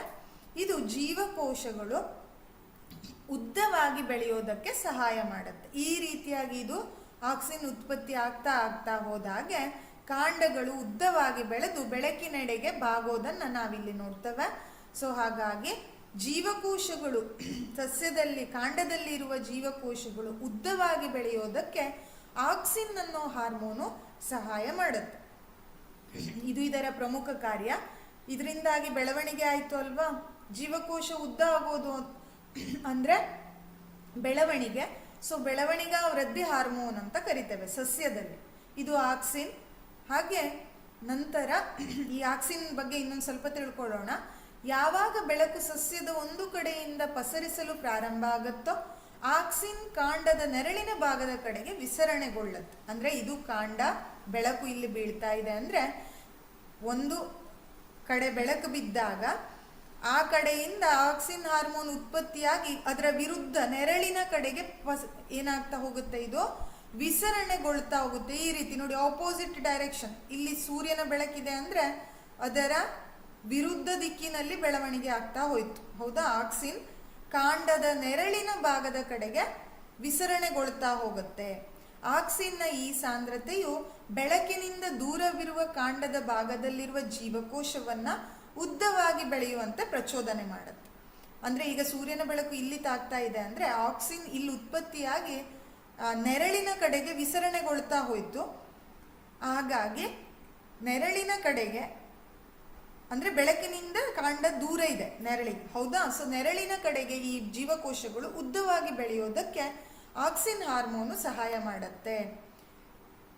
ಈ ರೀತಿಯಾಗಿ ಬೆಳವಣಿಗೆ ವೃದ್ಧಿಯಲ್ಲಿ ಸಹಕರಿಸುತ್ತೆ. ನಂತರದಲ್ಲಿ ಬರುವಂತಹ ಹಾರ್ಮೋನು ಜಿಬ್ಬರ್ಲಿನ್ಗಳು. ಜಿಬ್ಬರ್ಲಿನ್ ಅನ್ನೋ ಹಾರ್ಮೋನನ್ನು ಕೂಡ ಸಸ್ಯ ಉತ್ಪತ್ತಿ ಮಾಡುತ್ತೆ. ಹಾಗಾದ್ರೆ ಇದು ಯಾವ ರೀತಿ ಸಹಾಯ ಮಾಡುತ್ತೆ ಅಂತಂದ್ರೆ ಕಾಂಡದ ಬೆಳವಣಿಗೆಯಲ್ಲಿ ಸಹಕರಿಸುತ್ತೆ. ಈಗ ಕಾಂಡ ಅಂದ್ರೆ ನೋಡಿ, ಇದು ಒಂದು ಹೂ ಬಿಡುವ ಸಸ್ಯ ಅಂತ ಅನ್ಕೊಂಡ್ರೆ ಈ ಗ್ಯಾಪ್ ಅನ್ನ ನಾವು ಕಾಂಡ ಅಂತ ಕರಿತೇವೆ. ಇದು ಹೌದಾ? ಸೊ ನೋಡಿ, ಇಲ್ಲಿ ಫಸ್ಟ್ ಕಾಂಡ ಇಷ್ಟಿತ್ತು, ನಂತರದಲ್ಲಿ ಇಷ್ಟಾಯ್ತು. ಹೌದಾ? ಇದು ಕಾಂಡದ ಬೆಳವಣಿಗೆಯನ್ನ ತೋರಿಸ್ತಾ ಇದೆ. ಹೌದಲ್ವಾ? ಸೊ ಈ ಬೆಳವಣಿಗೆ ಆಗೋದಕ್ಕೆ ಪ್ರಮುಖ ಕಾರಣ ಸಸ್ಯದಲ್ಲಿ ಬಿಡುಗಡೆಯಾಗುವ ಜಿಬ್ಬರ್ಲಿನ್ ಅನ್ನೋ ಹಾರ್ಮೋನ್. ಜಿಬ್ಬರ್ಲಿನ್ ಅನ್ನೋ ಹಾರ್ಮೋನು ಈ ಕಾಂಡವನ್ನ ಈ ರೀತಿ ಇಷ್ಟಿದ್ದು ಇಷ್ಟಾಗಿ ಬೆಳವಣಿಗೆ ಆಯಿತು, ನಂತರ ಇಷ್ಟು ಉದ್ದವಾಗಿ ಕಾಂಡ ಬೆಳವಣಿಗೆ ಆಗೋದಕ್ಕೆ ಜಿಬ್ಬರ್ಲಿನ್ ಅನ್ನೋ ಹಾರ್ಮೋನುಗಳು ಸಹಾಯ ಮಾಡುತ್ತೆ. ನಂತರ ಸಸ್ಯ ಹಾರ್ಮೋನ್ಗಳಲ್ಲಿ ಇನ್ನೊಂದು ಸೈಟೋಕೈನಿನ್ಗಳು ಅಂತ ಹೇಳ್ತೇವೆ. ಸೈಟೋಕೈನಿನ್ ಇದು ಕೂಡ ಬೆಳವಣಿಗೆಯ ವೃದ್ಧಿಗೆ ಸಹಾಯ ಮಾಡುತ್ತೆ. ಇದು ಪ್ರಮುಖವಾಗಿ ಏನ್ ಮಾಡುತ್ತೆ ಅಂತಂದ್ರೆ ಕೋಶ ವಿಭಜನೆಯನ್ನ ಉತ್ತೇಜನ ಮಾಡುತ್ತೆ.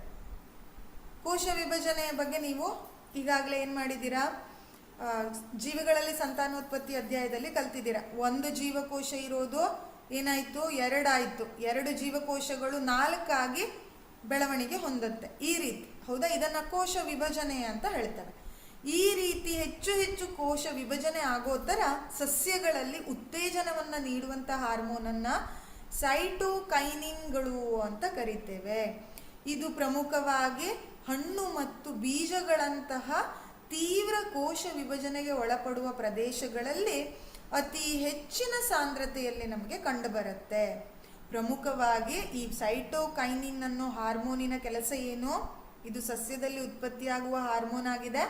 ಇದು ಕೋಶ ವಿಭಜನೆಯನ್ನ ಉತ್ತೇಜನ ಮಾಡುತ್ತೆ, ಅಂದ್ರೆ ಕೋಶ ವಿಭಜನೆಗೆ ಪ್ರೋತ್ಸಾಹ ಮಾಡುತ್ತೆ, ಉತ್ತೇಜನ ಆಗೋದಕ್ಕೆ ಸಹಾಯ ಮಾಡುತ್ತೆ. ಇದು ಪ್ರಮುಖವಾಗಿ ಹಣ್ಣು ಮತ್ತು ಬೀಜಗಳಲ್ಲಿ. ಈಗ ನಮಗೆ ಯುಗ್ಮಜ ಹೇಗೆ ಉತ್ಪತ್ತಿ ಆಗತ್ತೆ ಅನ್ನೋದನ್ನ ನೀವೀಗಾಗಲೇ ಕಲ್ತಿದ್ದೀರಿ, ಹೌದಾ?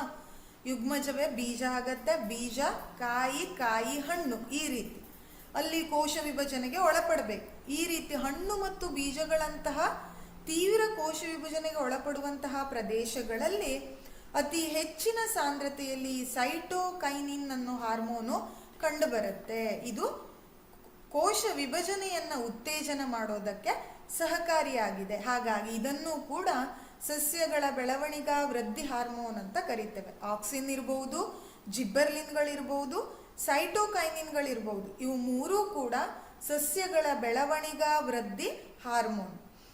ನಂತರ ಇನ್ನೊಂದು ನಾಲ್ಕನೆಯದು ಆಬ್ಸಿಸಿಕ್ ಆಮ್ಲ ಅಂತ ಹೇಳ್ತೇವೆ. ಆಬ್ಸಿಸಿಕ್ ಆಮ್ಲ ಅನ್ನೋದು ಕೂಡ ಸಸ್ಯ ಹಾರ್ಮೋನ್ಗಳಲ್ಲಿ ಒಂದು, ಆದರೆ ಇದು ಬೆಳವಣಿಗೆಯನ್ನ ಪ್ರತಿಬಂಧಿಸುತ್ತೆ. ಪ್ರತಿಬಂಧಿಸೋದು ಅಂದ್ರೆ ಏನು? ಬೆಳವಣಿಗೆಯನ್ನ ವೃದ್ಧಿ ಮಾಡೋದಿಲ್ಲ, ಕುಂಠಿತಗೊಳಿಸುತ್ತೆ ಅಂತ ಹೇಳ್ತೇವಲ್ವಾ, ಆ ರೀತಿ.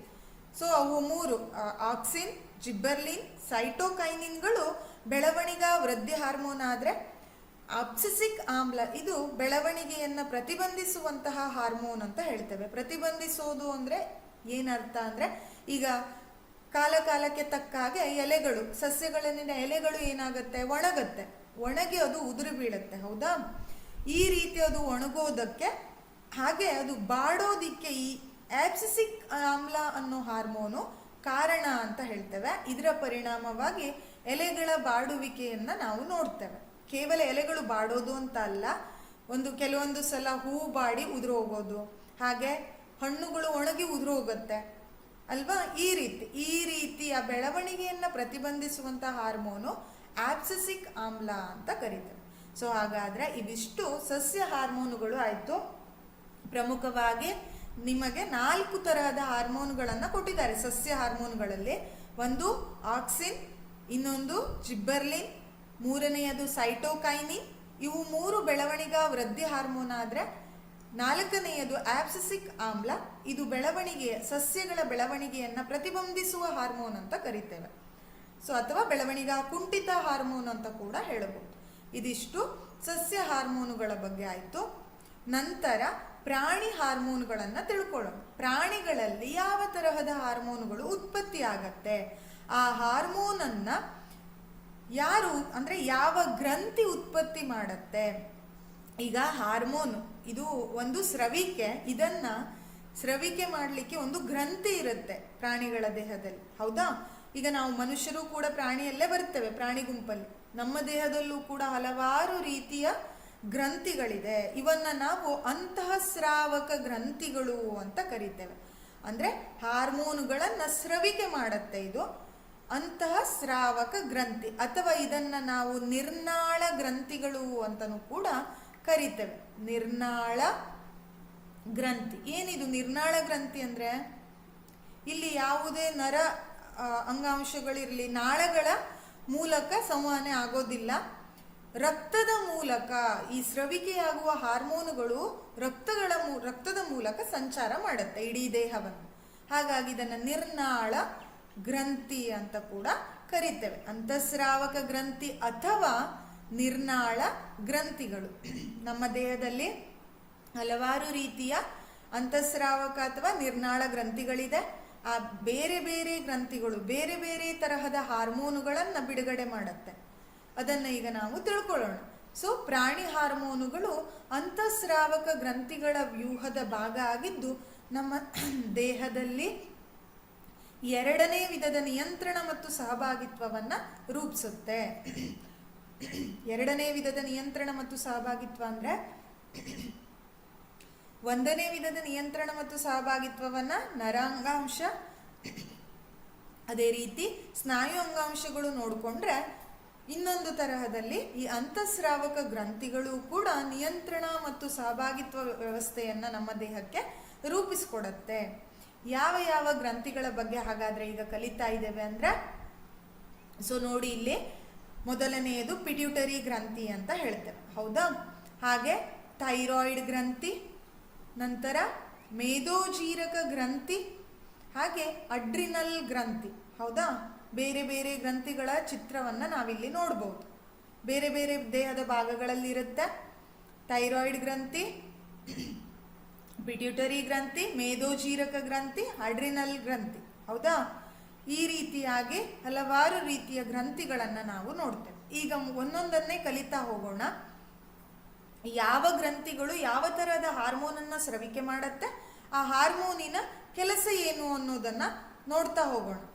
ಹಾರ್ಮೋನುಗಳು ದೇಹದ ನಿಯಂತ್ರಣ ಮತ್ತು ಸಹಭಾಗಿತ್ವಕ್ಕೆ ಬೇಕು. ಯಾವುದೇ ಹಾರ್ಮೋನ್ ಇರಲಿ, ಸಮ ಪ್ರಮಾಣದಲ್ಲಿ ನಮ್ಮ ದೇಹ ಅದನ್ನು ಸ್ರವಿಕೆ ಮಾಡೋದು ಅತಿ ಮುಖ್ಯ ಆಗತ್ತೆ. ಒಂದು ವೇಳೆ ಅವಶ್ಯಕತೆಗಿಂತ ಹೆಚ್ಚಿನ ಹಾರ್ಮೋನ್ ಸ್ರವಿಕೆ ಆದ್ರೂ ತೊಂದರೆನೇ, ಅವಶ್ಯಕತೆಗಿಂತ ಕಡಿಮೆ ಹಾರ್ಮೋನ್ ಸ್ರವಿಕೆ ಆದರೂ ಕೂಡ ದೇಹಕ್ಕೆ ಬೇರೆ ಬೇರೆ ತೊಂದರೆಗಳು ಉಂಟಾಗ್ತಾ ಹೋಗುತ್ತೆ. ಸೊ ಮೊದಲನೆಯದು ಪಿಟ್ಯೂಟರಿ ಗ್ರಂಥಿ. ನೋಡಿ, ಇದು ಇಲ್ಲಿರುತ್ತೆ. ಇದು ನಮ್ಮ ಮೆದುಳಿನ ಸ್ವಲ್ಪ ಕೆಳಭಾಗದಲ್ಲಿ ಇಲ್ಲಿ ಸಣ್ಣ ಒಂದು ಬಟಾಣಿ ಆಕಾರದಲ್ಲಿ ಕಾಣಿಸ್ತಾ ಇದೆ ಅಲ್ವಾ. ಇದನ್ನ ನಾವು ಪಿಟ್ಯೂಟರಿ ಗ್ರಂಥಿ ಅಂತ ಹೇಳ್ತೇವೆ. ಇದು ಬೆಳವಣಿಗೆಯ ಹಾರ್ಮೋನನ್ನ ಸ್ರವಿಕೆ ಮಾಡತ್ತೆ. ಪಿಟ್ಯೂಟರಿ ಗ್ರಂಥಿ ಬೆಳವಣಿಗಾ ಹಾರ್ಮೋನನ್ನ ಸ್ರವಿಕೆ ಮಾಡತ್ತೆ. ಹಾಗಾದ್ರೆ ಈ ಹಾರ್ಮೋನಿನ ಕೆಲಸ ಏನು? ಇದು ದೇಹದ ಬೆಳವಣಿಗೆ ಮತ್ತು ಅಭಿವೃದ್ಧಿಯನ್ನ ನಿಯಂತ್ರಣ ಮಾಡತ್ತೆ. ಕಾಲ ಕಾಲಕ್ಕೆ ತಕ್ಕಾಗೆ ನಮ್ಮ ದೇಹ ಎಷ್ಟು ಪ್ರಮಾಣದಲ್ಲಿ ಬೆಳವಣಿಗೆ ಹೊಂದಬೇಕು. ಈಗ ನಾವು ಹೇಳ್ತೇವೆ ಕೆಲವೊಂದು ಸಲ ವಯಸ್ಸಿಗೆ ತಕ್ಕ ಹಾಗೆ ಬೆಳವಣಿಗೆ ಆಗಲಿಲ್ಲ ಅಂತ ಹೇಳ್ತೇವೆ ಕೆಲವರನ್ನ ನೋಡಿ, ಹೌದಾ. ದೇಹದ ಅಂಗಾಂಗಗಳು ವಯಸ್ಸಿಗೆ ತಕ್ಕಂಗೆ ಬೆಳವಣಿಗೆ ಆಗಿರೋದಿಲ್ಲ. ಒಂದೋ ವಯಸ್ಸಿಗೆ ಮೀರಿದ ಬೆಳವಣಿಗೆ, ಇಲ್ಲ ಅಂದ್ರೆ ವಯಸ್ಸಿಗಿಂತ ಕಡಿಮೆ ಬೆಳವಣಿಗೆ. ಆ ರೀತಿ ಬೆಳವಣಿಗೆಯ ಅಭಿವೃದ್ಧಿಯನ್ನ ನಿಯಂತ್ರಣ ಮಾಡೋದು ಪಿಟ್ಯೂಟರಿ ಗ್ರಂಥಿಯಲ್ಲಿನ ಬೆಳವಣಿಗಾ ಹಾರ್ಮೋನುಗಳು, ಹೌದಾ. ಸೊ ಈ ಹಾರ್ಮೋನುಗಳು ಬೆಳವಣಿಗೆ ಮತ್ತು ವೃದ್ಧಿಯನ್ನ ನಿಯಂತ್ರಣ ಮಾಡುತ್ತೆ. ಒಂದು ವೇಳೆ ಈ ಹಾರ್ಮೋನಿನ ಕೊರತೆ ಉಂಟಾದ್ರೆ, ಅವಶ್ಯಕತೆಗಿಂತ ಕಡಿಮೆ ಹಾರ್ಮೋನು ಉತ್ಪತ್ತಿ ಆದ್ರೆ ಇದು ನಮ್ಮ ದೇಹದಲ್ಲಿ ಕುಬ್ಜತೆಯನ್ನ ಉಂಟು ಮಾಡುತ್ತೆ. ನೀವೀಗಾಗಲೇ ಕೇಳಿದಿರ ಕುಬ್ಜ ಜನಾಂಗದವರು ಅಂತ ಅಲ್ವಾ. ಅವರು ಸಣ್ಣದಾಗಿ ದಪ್ಪವಾಗಿ ಇರ್ತಾರೆ, ಕುಬ್ಜ ಶರೀರ ಅಂತ ಹೇಳ್ತೇವೆ ನಾವು, ಹೌದಾ. ಸೊ ಅವರು ಕುಬ್ಜರು ಅಂದ್ರೆ ದಪ್ಪ ಇರೋದಿಲ್ಲ, ಸಣ್ಣಗಿರ್ತಾರೆ, ತುಂಬಾ ಸಣ್ಣದಾಗಿರ್ತಾರೆ. ಅವರ ವಯಸ್ಸಿಗೆ ತಕ್ಕಾಗೆ ಬೆಳವಣಿಗೆ ಇರೋದಿಲ್ಲ ಅಲ್ವಾ. ಸೊ ಅವು ಕುಬ್ಜ ಜನಾಂಗದವರು ಅಥವಾ ಕುಬ್ಜರು ಅಂತ ಹೇಳ್ತೇವೆ. ಇನ್ನು ಈ ಹಾರ್ಮೋನು ಅಂದ್ರೆ ಬೆಳವಣಿಗಾ ಹಾರ್ಮೋನು ಪಿಟ್ಯೂಟರಿ ಗ್ರಂಥಿಯಲ್ಲಿ ಅವಶ್ಯಕತೆಗಿಂತ ಹೆಚ್ಚಾಗಿ ಏನಾದ್ರೂ ಸ್ರವಿಕೆ ಅಥವಾ ಉತ್ಪತ್ತಿ ಆದ್ರೆ ದೈತ್ಯತೆ ಅನ್ನೋ ಕಾಯಿಲೆ ಉಂಟಾಗತ್ತೆ. ದೈತ್ಯ ಶರೀರ ಅಂತ ಹೇಳ್ತೇವೆ. ಸಿಕ್ಕಾಪಟ್ಟೆ ದಪ್ಪ ಇರೋದು ಅಲ್ವಾ, ಅಥವಾ ಸಿಕ್ಕಾಪಟ್ಟೆ ಎತ್ತರವಾಗಿ ಬೆಳೀತಾರೆ ಅಂಥವರು ದೈತ್ಯ ಶರೀರದವರು ಅಂತ ಹೇಳ್ತೇವೆ. ಆ ರೀತಿ ವಿಪರೀತ ಬೆಳವಣಿಗೆಗೆ ಕಾರಣ ಪಿಟ್ಯೂಟರಿ ಗ್ರಂಥಿಯಲ್ಲಿ ಬಿಡುಗಡೆಯಾಗುವ ಬೆಳವಣಿಗಾ ಹಾರ್ಮೋನು ಅವಶ್ಯಕತೆಗಿಂತ ಅತಿಯಾಗಿ ಹೆಚ್ಚಿನದ್ದಾಗಿ ಬಿಡುಗಡೆ ಆಗೋದೇ ಇದಕ್ಕೆ ಕಾರಣ. ಸೊ ಬೆಳವಣಿಗಾ ಹಾರ್ಮೋನಿನ ಪ್ರಮುಖ ಕೆಲಸ ಏನು ಅಂದ್ರೆ ಕಾಲ ಕಾಲಕ್ಕೆ ತಕ್ಕಾಗೆ ದೇಹದ ಬೆಳವಣಿಗೆ ಹಾಗೂ ಅದರ ಅಭಿವೃದ್ಧಿಯನ್ನ ಇದು ನಿಯಂತ್ರಣ ಮಾಡತ್ತೆ. ಸೆಕೆಂಡ್, ನಂತರದ್ದು ಥೈರಾಯ್ಡ್ ಗ್ರಂಥಿ. ಇದು ಥೈರಾಕ್ಸಿನ್ ಅನ್ನೋ ಹಾರ್ಮೋನ್ ಅನ್ನ ಬಿಡುಗಡೆ ಮಾಡತ್ತೆ. ನೋಡಿ ಇಲ್ಲಿ ಚಿತ್ರವನ್ನ ನೋಡಿ, ಇಲ್ಲಿದೆ ಹೌದಾ. ಇದು ಥೈರಾಯ್ಡ್ ಗ್ರಂಥಿ ಇಲ್ಲಿರತ್ತೆ. ಕುತ್ತಿಗೆ ಭಾಗದಲ್ಲಿ ಥೈರಾಯ್ಡ್ ಗ್ರಂಥಿಯನ್ನ ನಾವು ನೋಡ್ತೇವೆ. ಹೊರಗಡೆ ಕಾಣಿಸೋದಿಲ್ಲ, ಒಳಗಿರುತ್ತೆ, ದೇಹದ ಒಳಗೆ. ಇದು ಸಾಧಾರಣ ಒಂದು ಚಿಟ್ಟೆ ರೂಪದಲ್ಲಿ ನಿಮಗೆ ಕಾಣಿಸ್ತಾ ಇದೆ, ಚಿಟ್ಟೆ ಆಕಾರದಲ್ಲಿ, ಹೌದಾ. ಇದು ಥೈರಾಯ್ಡ್ ಗ್ರಂಥಿ. ಈ ಗ್ರಂಥಿ ಥೈರಾಕ್ಸಿನ್ ಅನ್ನೋ ಹಾರ್ಮೋನ್ ಅನ್ನ ಉತ್ಪತ್ತಿ ಮಾಡುತ್ತೆ. ಹಾಗಾದ್ರೆ ಈ ಥೈರಾಕ್ಸಿನ್ ಹಾರ್ಮೋನಿನ ಕೆಲಸ ಏನು?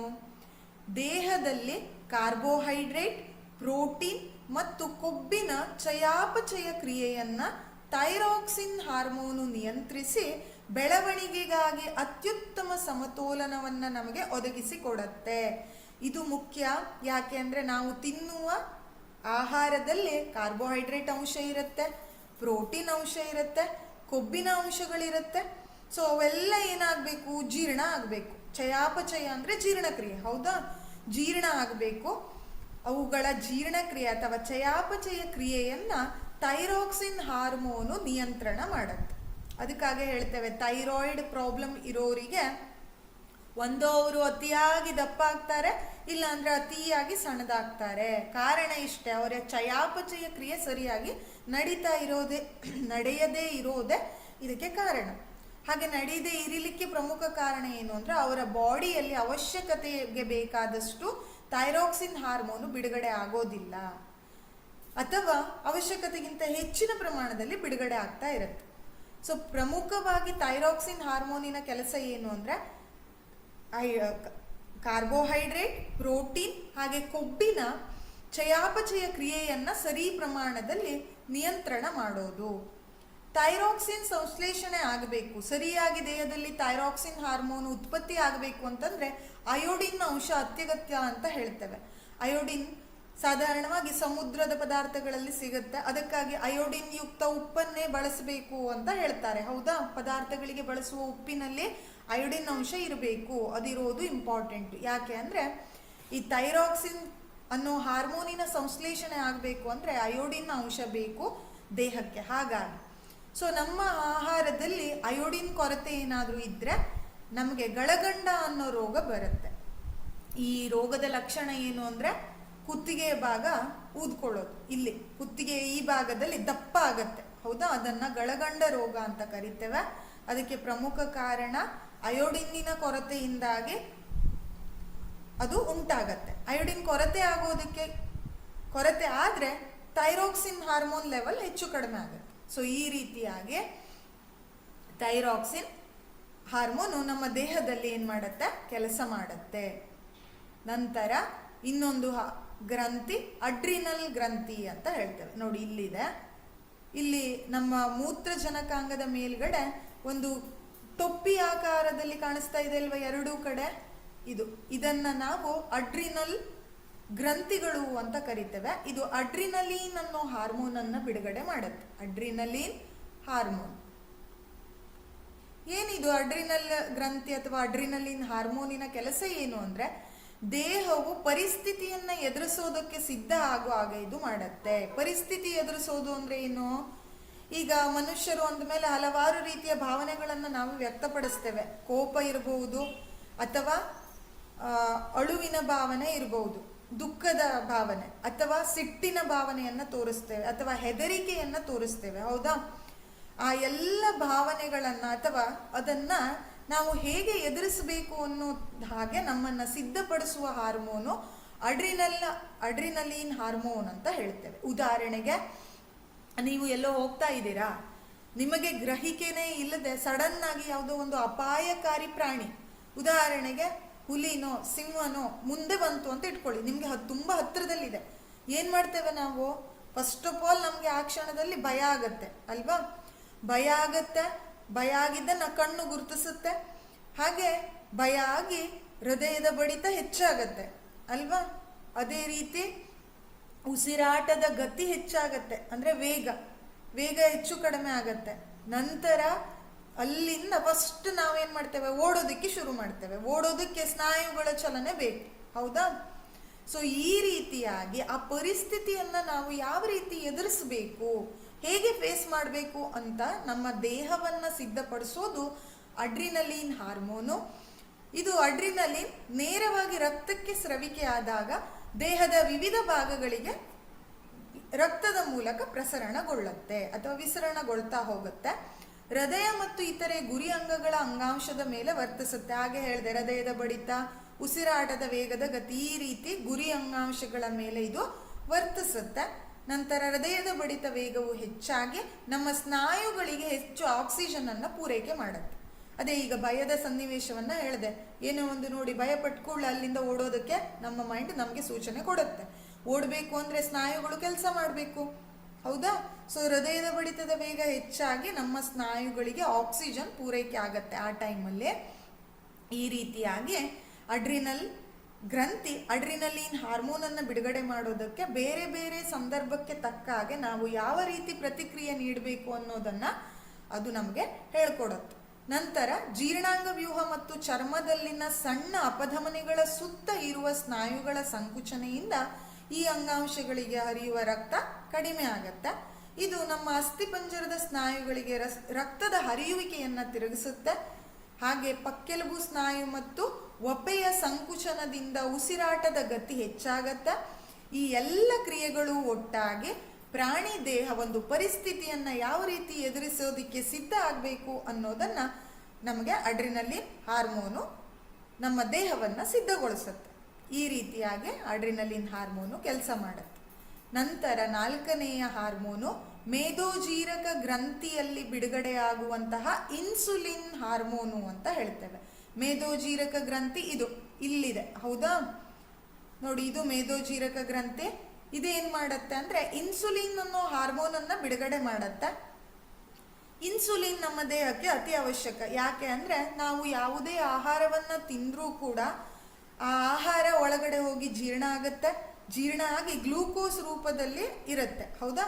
ಆ ಗ್ಲೂಕೋಸನ್ನ ಗ್ಲೈಕೋಜನ್ ಆಗಿ ಪರಿವರ್ತಿಸೋದು ಇನ್ಸುಲಿನ್. ಇನ್ಸುಲಿನ್ ಬೇಕಾದಷ್ಟು ಗ್ಲೂಕೋಸನ್ನ ಗ್ಲೈಕೋಜನ್ ಆಗಿ ಪರಿವರ್ತನೆ ಮಾಡಿ ನಮ್ಮ ದೇಹಕ್ಕೆ ಶಕ್ತಿಯನ್ನ ಕೊಡುತ್ತೆ. ಒಂದು ವೇಳೆ ಇನ್ಸುಲಿನ್ ಪ್ರಮಾಣ ನಮ್ಮ ದೇಹದಲ್ಲಿ ಅವಶ್ಯಕತೆಗೆ ಸರಿಯಾಗಿ ಉತ್ಪತ್ತಿ ಆಗ್ತಾ ಇಲ್ಲ ಅಂತ ಆದ್ರೆ ದೇಹದಲ್ಲಿ ಗ್ಲೂಕೋಸ್ ಪ್ರಮಾಣ ಹೆಚ್ಚಾಗ್ಬಿಡತ್ತೆ. ಆಗ ನಮ್ಮ ದೇಹ ಅದನ್ನ ಇಟ್ಕೊಳ್ಳೋದಿಲ್ಲ, ಮೂತ್ರದ ಮೂಲಕ ಹೊರಹಾಕತ್ತೆ. ಅದನ್ನೇ ನಾವು ಮಧುಮೇಹ ಅಥವಾ ಸಕ್ಕರೆ ಕಾಯಿಲೆ ಅಥವಾ ಶುಗರ್ ಅಂತ ಹೇಳ್ತೇವೆ, ಹೌದಾ? ಅದು ಯಾವ ಕೊರತೆಯಿಂದ ಬರುತ್ತೆ? ಇನ್ಸುಲಿನ್ ಹಾರ್ಮೋನಿನ ಕೊರತೆಯಿಂದ ಉಂಟಾಗತ್ತೆ. ಪ್ರಮುಖವಾಗಿ ಈ ಇನ್ಸುಲಿನ್ ರಕ್ತದ ಸಕ್ಕರೆಯ ಮಟ್ಟವನ್ನ ನಿಯಂತ್ರಣ ಮಾಡೋದಕ್ಕೆ ನಮಗೆ ಸಹಾಯ ಮಾಡುತ್ತೆ. ಹಾಗಾಗಿ ಗ್ಲೂಕೋಸ್ ಗ್ಲೈಕೋಜನ್ ಆಗಿ ಕನ್ವರ್ಟ್ ಆಗಿ ಗ್ಲೂಕೋಸಿಂದ ನಮಗೆ ಶಕ್ತಿ ಬರಿಬೇಕು ಅಂದ್ರೆ ಇನ್ಸುಲಿನ್ ಬೇಕು, ಹೌದಾ? ಸೊ ಈ ಇನ್ಸುಲಿನ್ ಏನ್ ಮಾಡತ್ತೆ? ನಮ್ಮ ರಕ್ತದ ಸಕ್ಕರೆ ಮಟ್ಟವನ್ನ ನಿಯಂತ್ರಣ ಮಾಡುತ್ತೆ. ಒಂದು ವೇಳೆ ಇನ್ಸುಲಿನ್ ಸರಿಯಾಗಿ ಸ್ರವಿಕೆ ಆಗಿರ್ಲಿಲ್ಲ ನಮ್ಮ ದೇಹದಲ್ಲಿ ಅಂತಂದ್ರೆ ಮಧುಮೇಹ ಅನ್ನೋ ಕಾಯಿಲೆ, ಶುಗರ್ ಅಥವಾ ಸಿಹಿಮೂತ್ರ ಕಾಯಿಲೆ ಅಂತ ಕೂಡ ಹೇಳ್ತೇವೆ ಅಲ್ವಾ? ಅದಕ್ಕಾಗಿ ನೋಡಿ, ಸಿಹಿಮೂತ್ರ ಕಾಯಿಲೆ ಇರುವವರು ಪದೇ ಪದೇ ಮೂತ್ರಕ್ಕೆ ಹೋಗ್ತಾರೆ. ಯಾಕೆ ಅಂದ್ರೆ ನಮ್ಮ ದೇಹ ಹೆಚ್ಚಿರೋ ಗ್ಲೂಕೋಸ್ ಅನ್ನ ಹೊರಗೆ ಹಾಕ್ಬಿಡತ್ತೆ. ಅದಕ್ಕಾಗಿ ಶುಗರ್ ಇರೋರಿಗೆ ತುಂಬಾ ಸುಸ್ತಾಗತ್ತೆ, ಕೆಲಸ ಮಾಡೋದಿಕ್ ಆಗೋದಿಲ್ಲ, ಹಸಿವು ಜಾಸ್ತಿ ಆಗತ್ತೆ. ಇದೆಲ್ಲದಕ್ಕೂ ಕಾರಣ ಇನ್ಸುಲಿನ್ ಕೊರತೆ. ಈ ರೀತಿ ಇನ್ಸುಲಿನ್ ಹಾರ್ಮೋನು ಕೆಲಸ ಮಾಡುತ್ತೆ. ಹಾಗಾದ್ರೆ ಇದು ಮೇದೋಜೀರಕ ಗ್ರಂಥಿಯಲ್ಲಿ ಬಿಡುಗಡೆಯಾಗುವ ಇನ್ಸುಲಿನ್ ಹಾರ್ಮೋನು. ನಂತರ 5ನೆಯದು ವೃಷಣಗಳು ಅನ್ನೋ ಗ್ರಂಥಿ. ಇದು ಟೆಸ್ಟೋಸ್ಟಿರಾನ್ ಅನ್ನೋ ಹಾರ್ಮೋನ್ ಅನ್ನ ಬಿಡುಗಡೆ ಮಾಡುತ್ತೆ. ವೃಷಣಗಳು ಇದು ಸಾಧಾರಣವಾಗಿ ಇದು ಕೇವಲ ಪುರುಷರಲ್ಲಿ ಇರುವಂತಹ ಗ್ರಂಥಿ. ಟೆಸ್ಟೋಸ್ಟಿರಾನ್ ಅನ್ನೋ ಹಾರ್ಮೋನ್ ಅನ್ನ ಬಿಡುಗಡೆ ಮಾಡುತ್ತೆ ಈ ವೃಷಣಗಳು. ಇದು ಯಾವುದಕ್ಕೆ ಸಹಾಯ ಮಾಡುತ್ತೆ ಅಂತ ಅಂದ್ರೆ ಹುಡುಗರಲ್ಲಿ ಪ್ರೌಢಾವಸ್ಥೆಗೆ ಸಂಬಂಧಿಸಿದ ಬದಲಾವಣೆಯನ್ನ ಇದು ಉಂಟು ಮಾಡುತ್ತೆ. ಈಗಾಗಲೇ ನೀವು ಸಂತಾನೋತ್ಪತ್ತಿ ಅಧ್ಯಾಯದಲ್ಲಿ ಪ್ರೌಢಾವಸ್ಥೆ ಪ್ಯೂಬರ್ಟಿ ಟೈಮಲ್ಲಿ ಹುಡುಗರಲ್ಲಿ ಯಾವೆಲ್ಲ ಬದಲಾವಣೆ ಆಗುತ್ತೆ ಅನ್ನೋದನ್ನ ತಿಳ್ಕೊಂಡಿದ್ದೇವೆ. ಗಡ್ಡ ಮೀಸೆಗಳು ಉತ್ಪತ್ತಿ ಆಗ್ತಾ ಹೋಗುತ್ತೆ, ಧ್ವನಿ ಒಡೆಯೋದಕ್ಕೆ ಸ್ಟಾರ್ಟ್ ಆಗುತ್ತೆ. ಈ ರೀತಿ ಎಲ್ಲ ಬದಲಾವಣೆ ಹುಡುಗರಲ್ಲಿ ಪ್ರೌಢಾವಸ್ಥೆಗೆ ಕಾರಣ ಆಗಿರುವಂತಹ ಬದಲಾವಣೆಗಳೆಲ್ಲವೂ ಟೆಸ್ಟೋಸ್ಟಿರಾನ್ ಅನ್ನೋ ಹಾರ್ಮೋನಿಂದ ಆಗ್ತಾ ಇರುತ್ತೆ.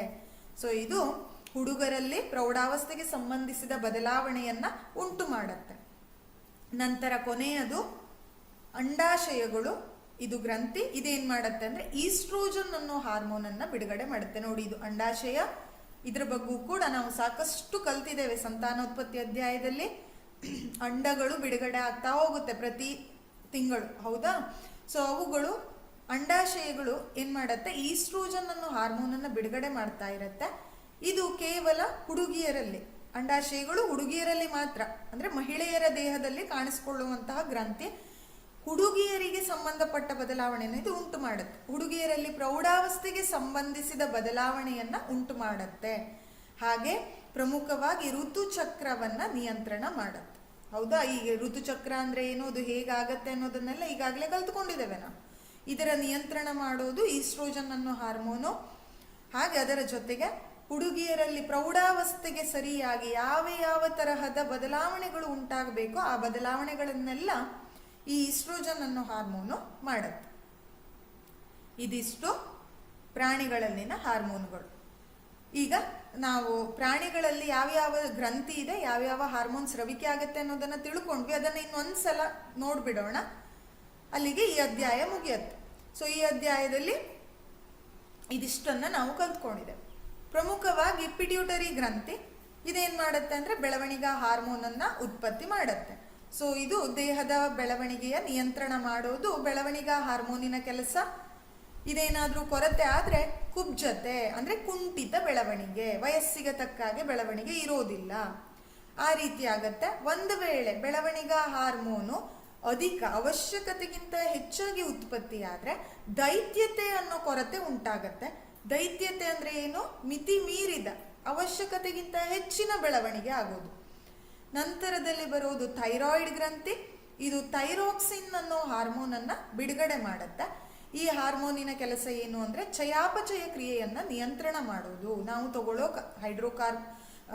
ಕಾರ್ಬನ್ ಅಂಶ ಇರಬಹುದು, ಅದೇ ರೀತಿ ಪ್ರೋಟೀನ್ಗಳಿರ್ಬೋದು, ಇವುಗಳನ್ನೆಲ್ಲ ಸರಿಯಾಗಿ ಚಯಾಪಚಯ ಆಗೋ ಹಾಗೆ ನಿಯಂತ್ರಣ ಮಾಡೋ ಕೆಲಸವನ್ನ ಥೈರಾಕ್ಸಿನ್ ಹಾರ್ಮೋನು ಮಾಡುತ್ತೆ. ಇವುಗಳ ಕೊರತೆ ಆದ್ರೆ ಗಳಗಂಡ ಅನ್ನೋ ರೋಗ ಬರುತ್ತೆ. ನಂತರದಲ್ಲಿ ಬರೋದು ಮೇದೋಜೀರಕ ಗ್ರಂಥಿ. ಇದು ಇನ್ಸುಲಿನ್ ಅನ್ನೋ ಹಾರ್ಮೋನ್ ಅನ್ನ ಬಿಡುಗಡೆ ಮಾಡುತ್ತೆ. ರಕ್ತದಲ್ಲಿನ ಸಕ್ಕರೆಯ ಮಟ್ಟದ ನಿಯಂತ್ರಣವನ್ನ ಮಾಡೋದಿಕ್ಕೆ ನಮಗೆ ಇನ್ಸುಲಿನ್ ಹಾರ್ಮೋನು ಬೇಕು. ಇದರ ಕೊರತೆ ಏನಾದ್ರೂ ಆದ್ರೆ ಮಧುಮೇಹ ಅಥವಾ ಸಕ್ಕರೆ ಕಾಯಿಲೆಗೆ ಒಳಗಾಗ್ತೇವೆ. ನಂತರ ನಾವು ಕಲ್ತಿರೋದು ವೃಷಣಗಳು. ಇದು ಹೆಣ್ಣು ಮಕ್ಕಳ ದೇಹದಲ್ಲಿ ಕಂಡುಬರುವಂತಹ ಗ್ರಂಥಿ. ಇದು ಟೆಸ್ಟೋಸ್ಟಿರೋನ್ ಅನ್ನೋ ಹಾರ್ಮೋನ್ ಅನ್ನ ಬಿಡುಗಡೆ ಮಾಡುತ್ತೆ. ವೃಷಣಗಳು ಗಂಡು ಮಕ್ಕಳಲ್ಲಿ ಕಂಡುಬರುವಂತಹ ಗ್ರಂಥಿ. ಇದು ಟೆಸ್ಟೋಸ್ಟಿರೋನ್ ಅನ್ನೋ ಹಾರ್ಮೋನ್ ಅನ್ನ ಉತ್ಪತ್ತಿ ಮಾಡುತ್ತೆ. ಇದು ವೃಷಣಗಳು ಗಂಡಸರಲ್ಲಿ ಇರುವಂತಹ ಗ್ರಂಥಿಗಳಾದ್ದರಿಂದ ಕೇವಲ ಹುಡುಗರಿಗೆ ಪ್ರೌಢಾವಸ್ಥೆಯಲ್ಲಿ ಯಾವ ಬದಲಾವಣೆ ಆಗಬೇಕೋ ಆ ಬದಲಾವಣೆಯನ್ನ ಇದು ಉಂಟು ಮಾಡುತ್ತೆ. ನಂತರ ಅಂಡಾಶಯ. ಇದು ಹೆಣ್ಣು ಮಕ್ಕಳಲ್ಲಿ ಅಥವಾ ಹೆಂಗಸರಲ್ಲಿ ಇರುವಂತಹ ಗ್ರಂಥಿ.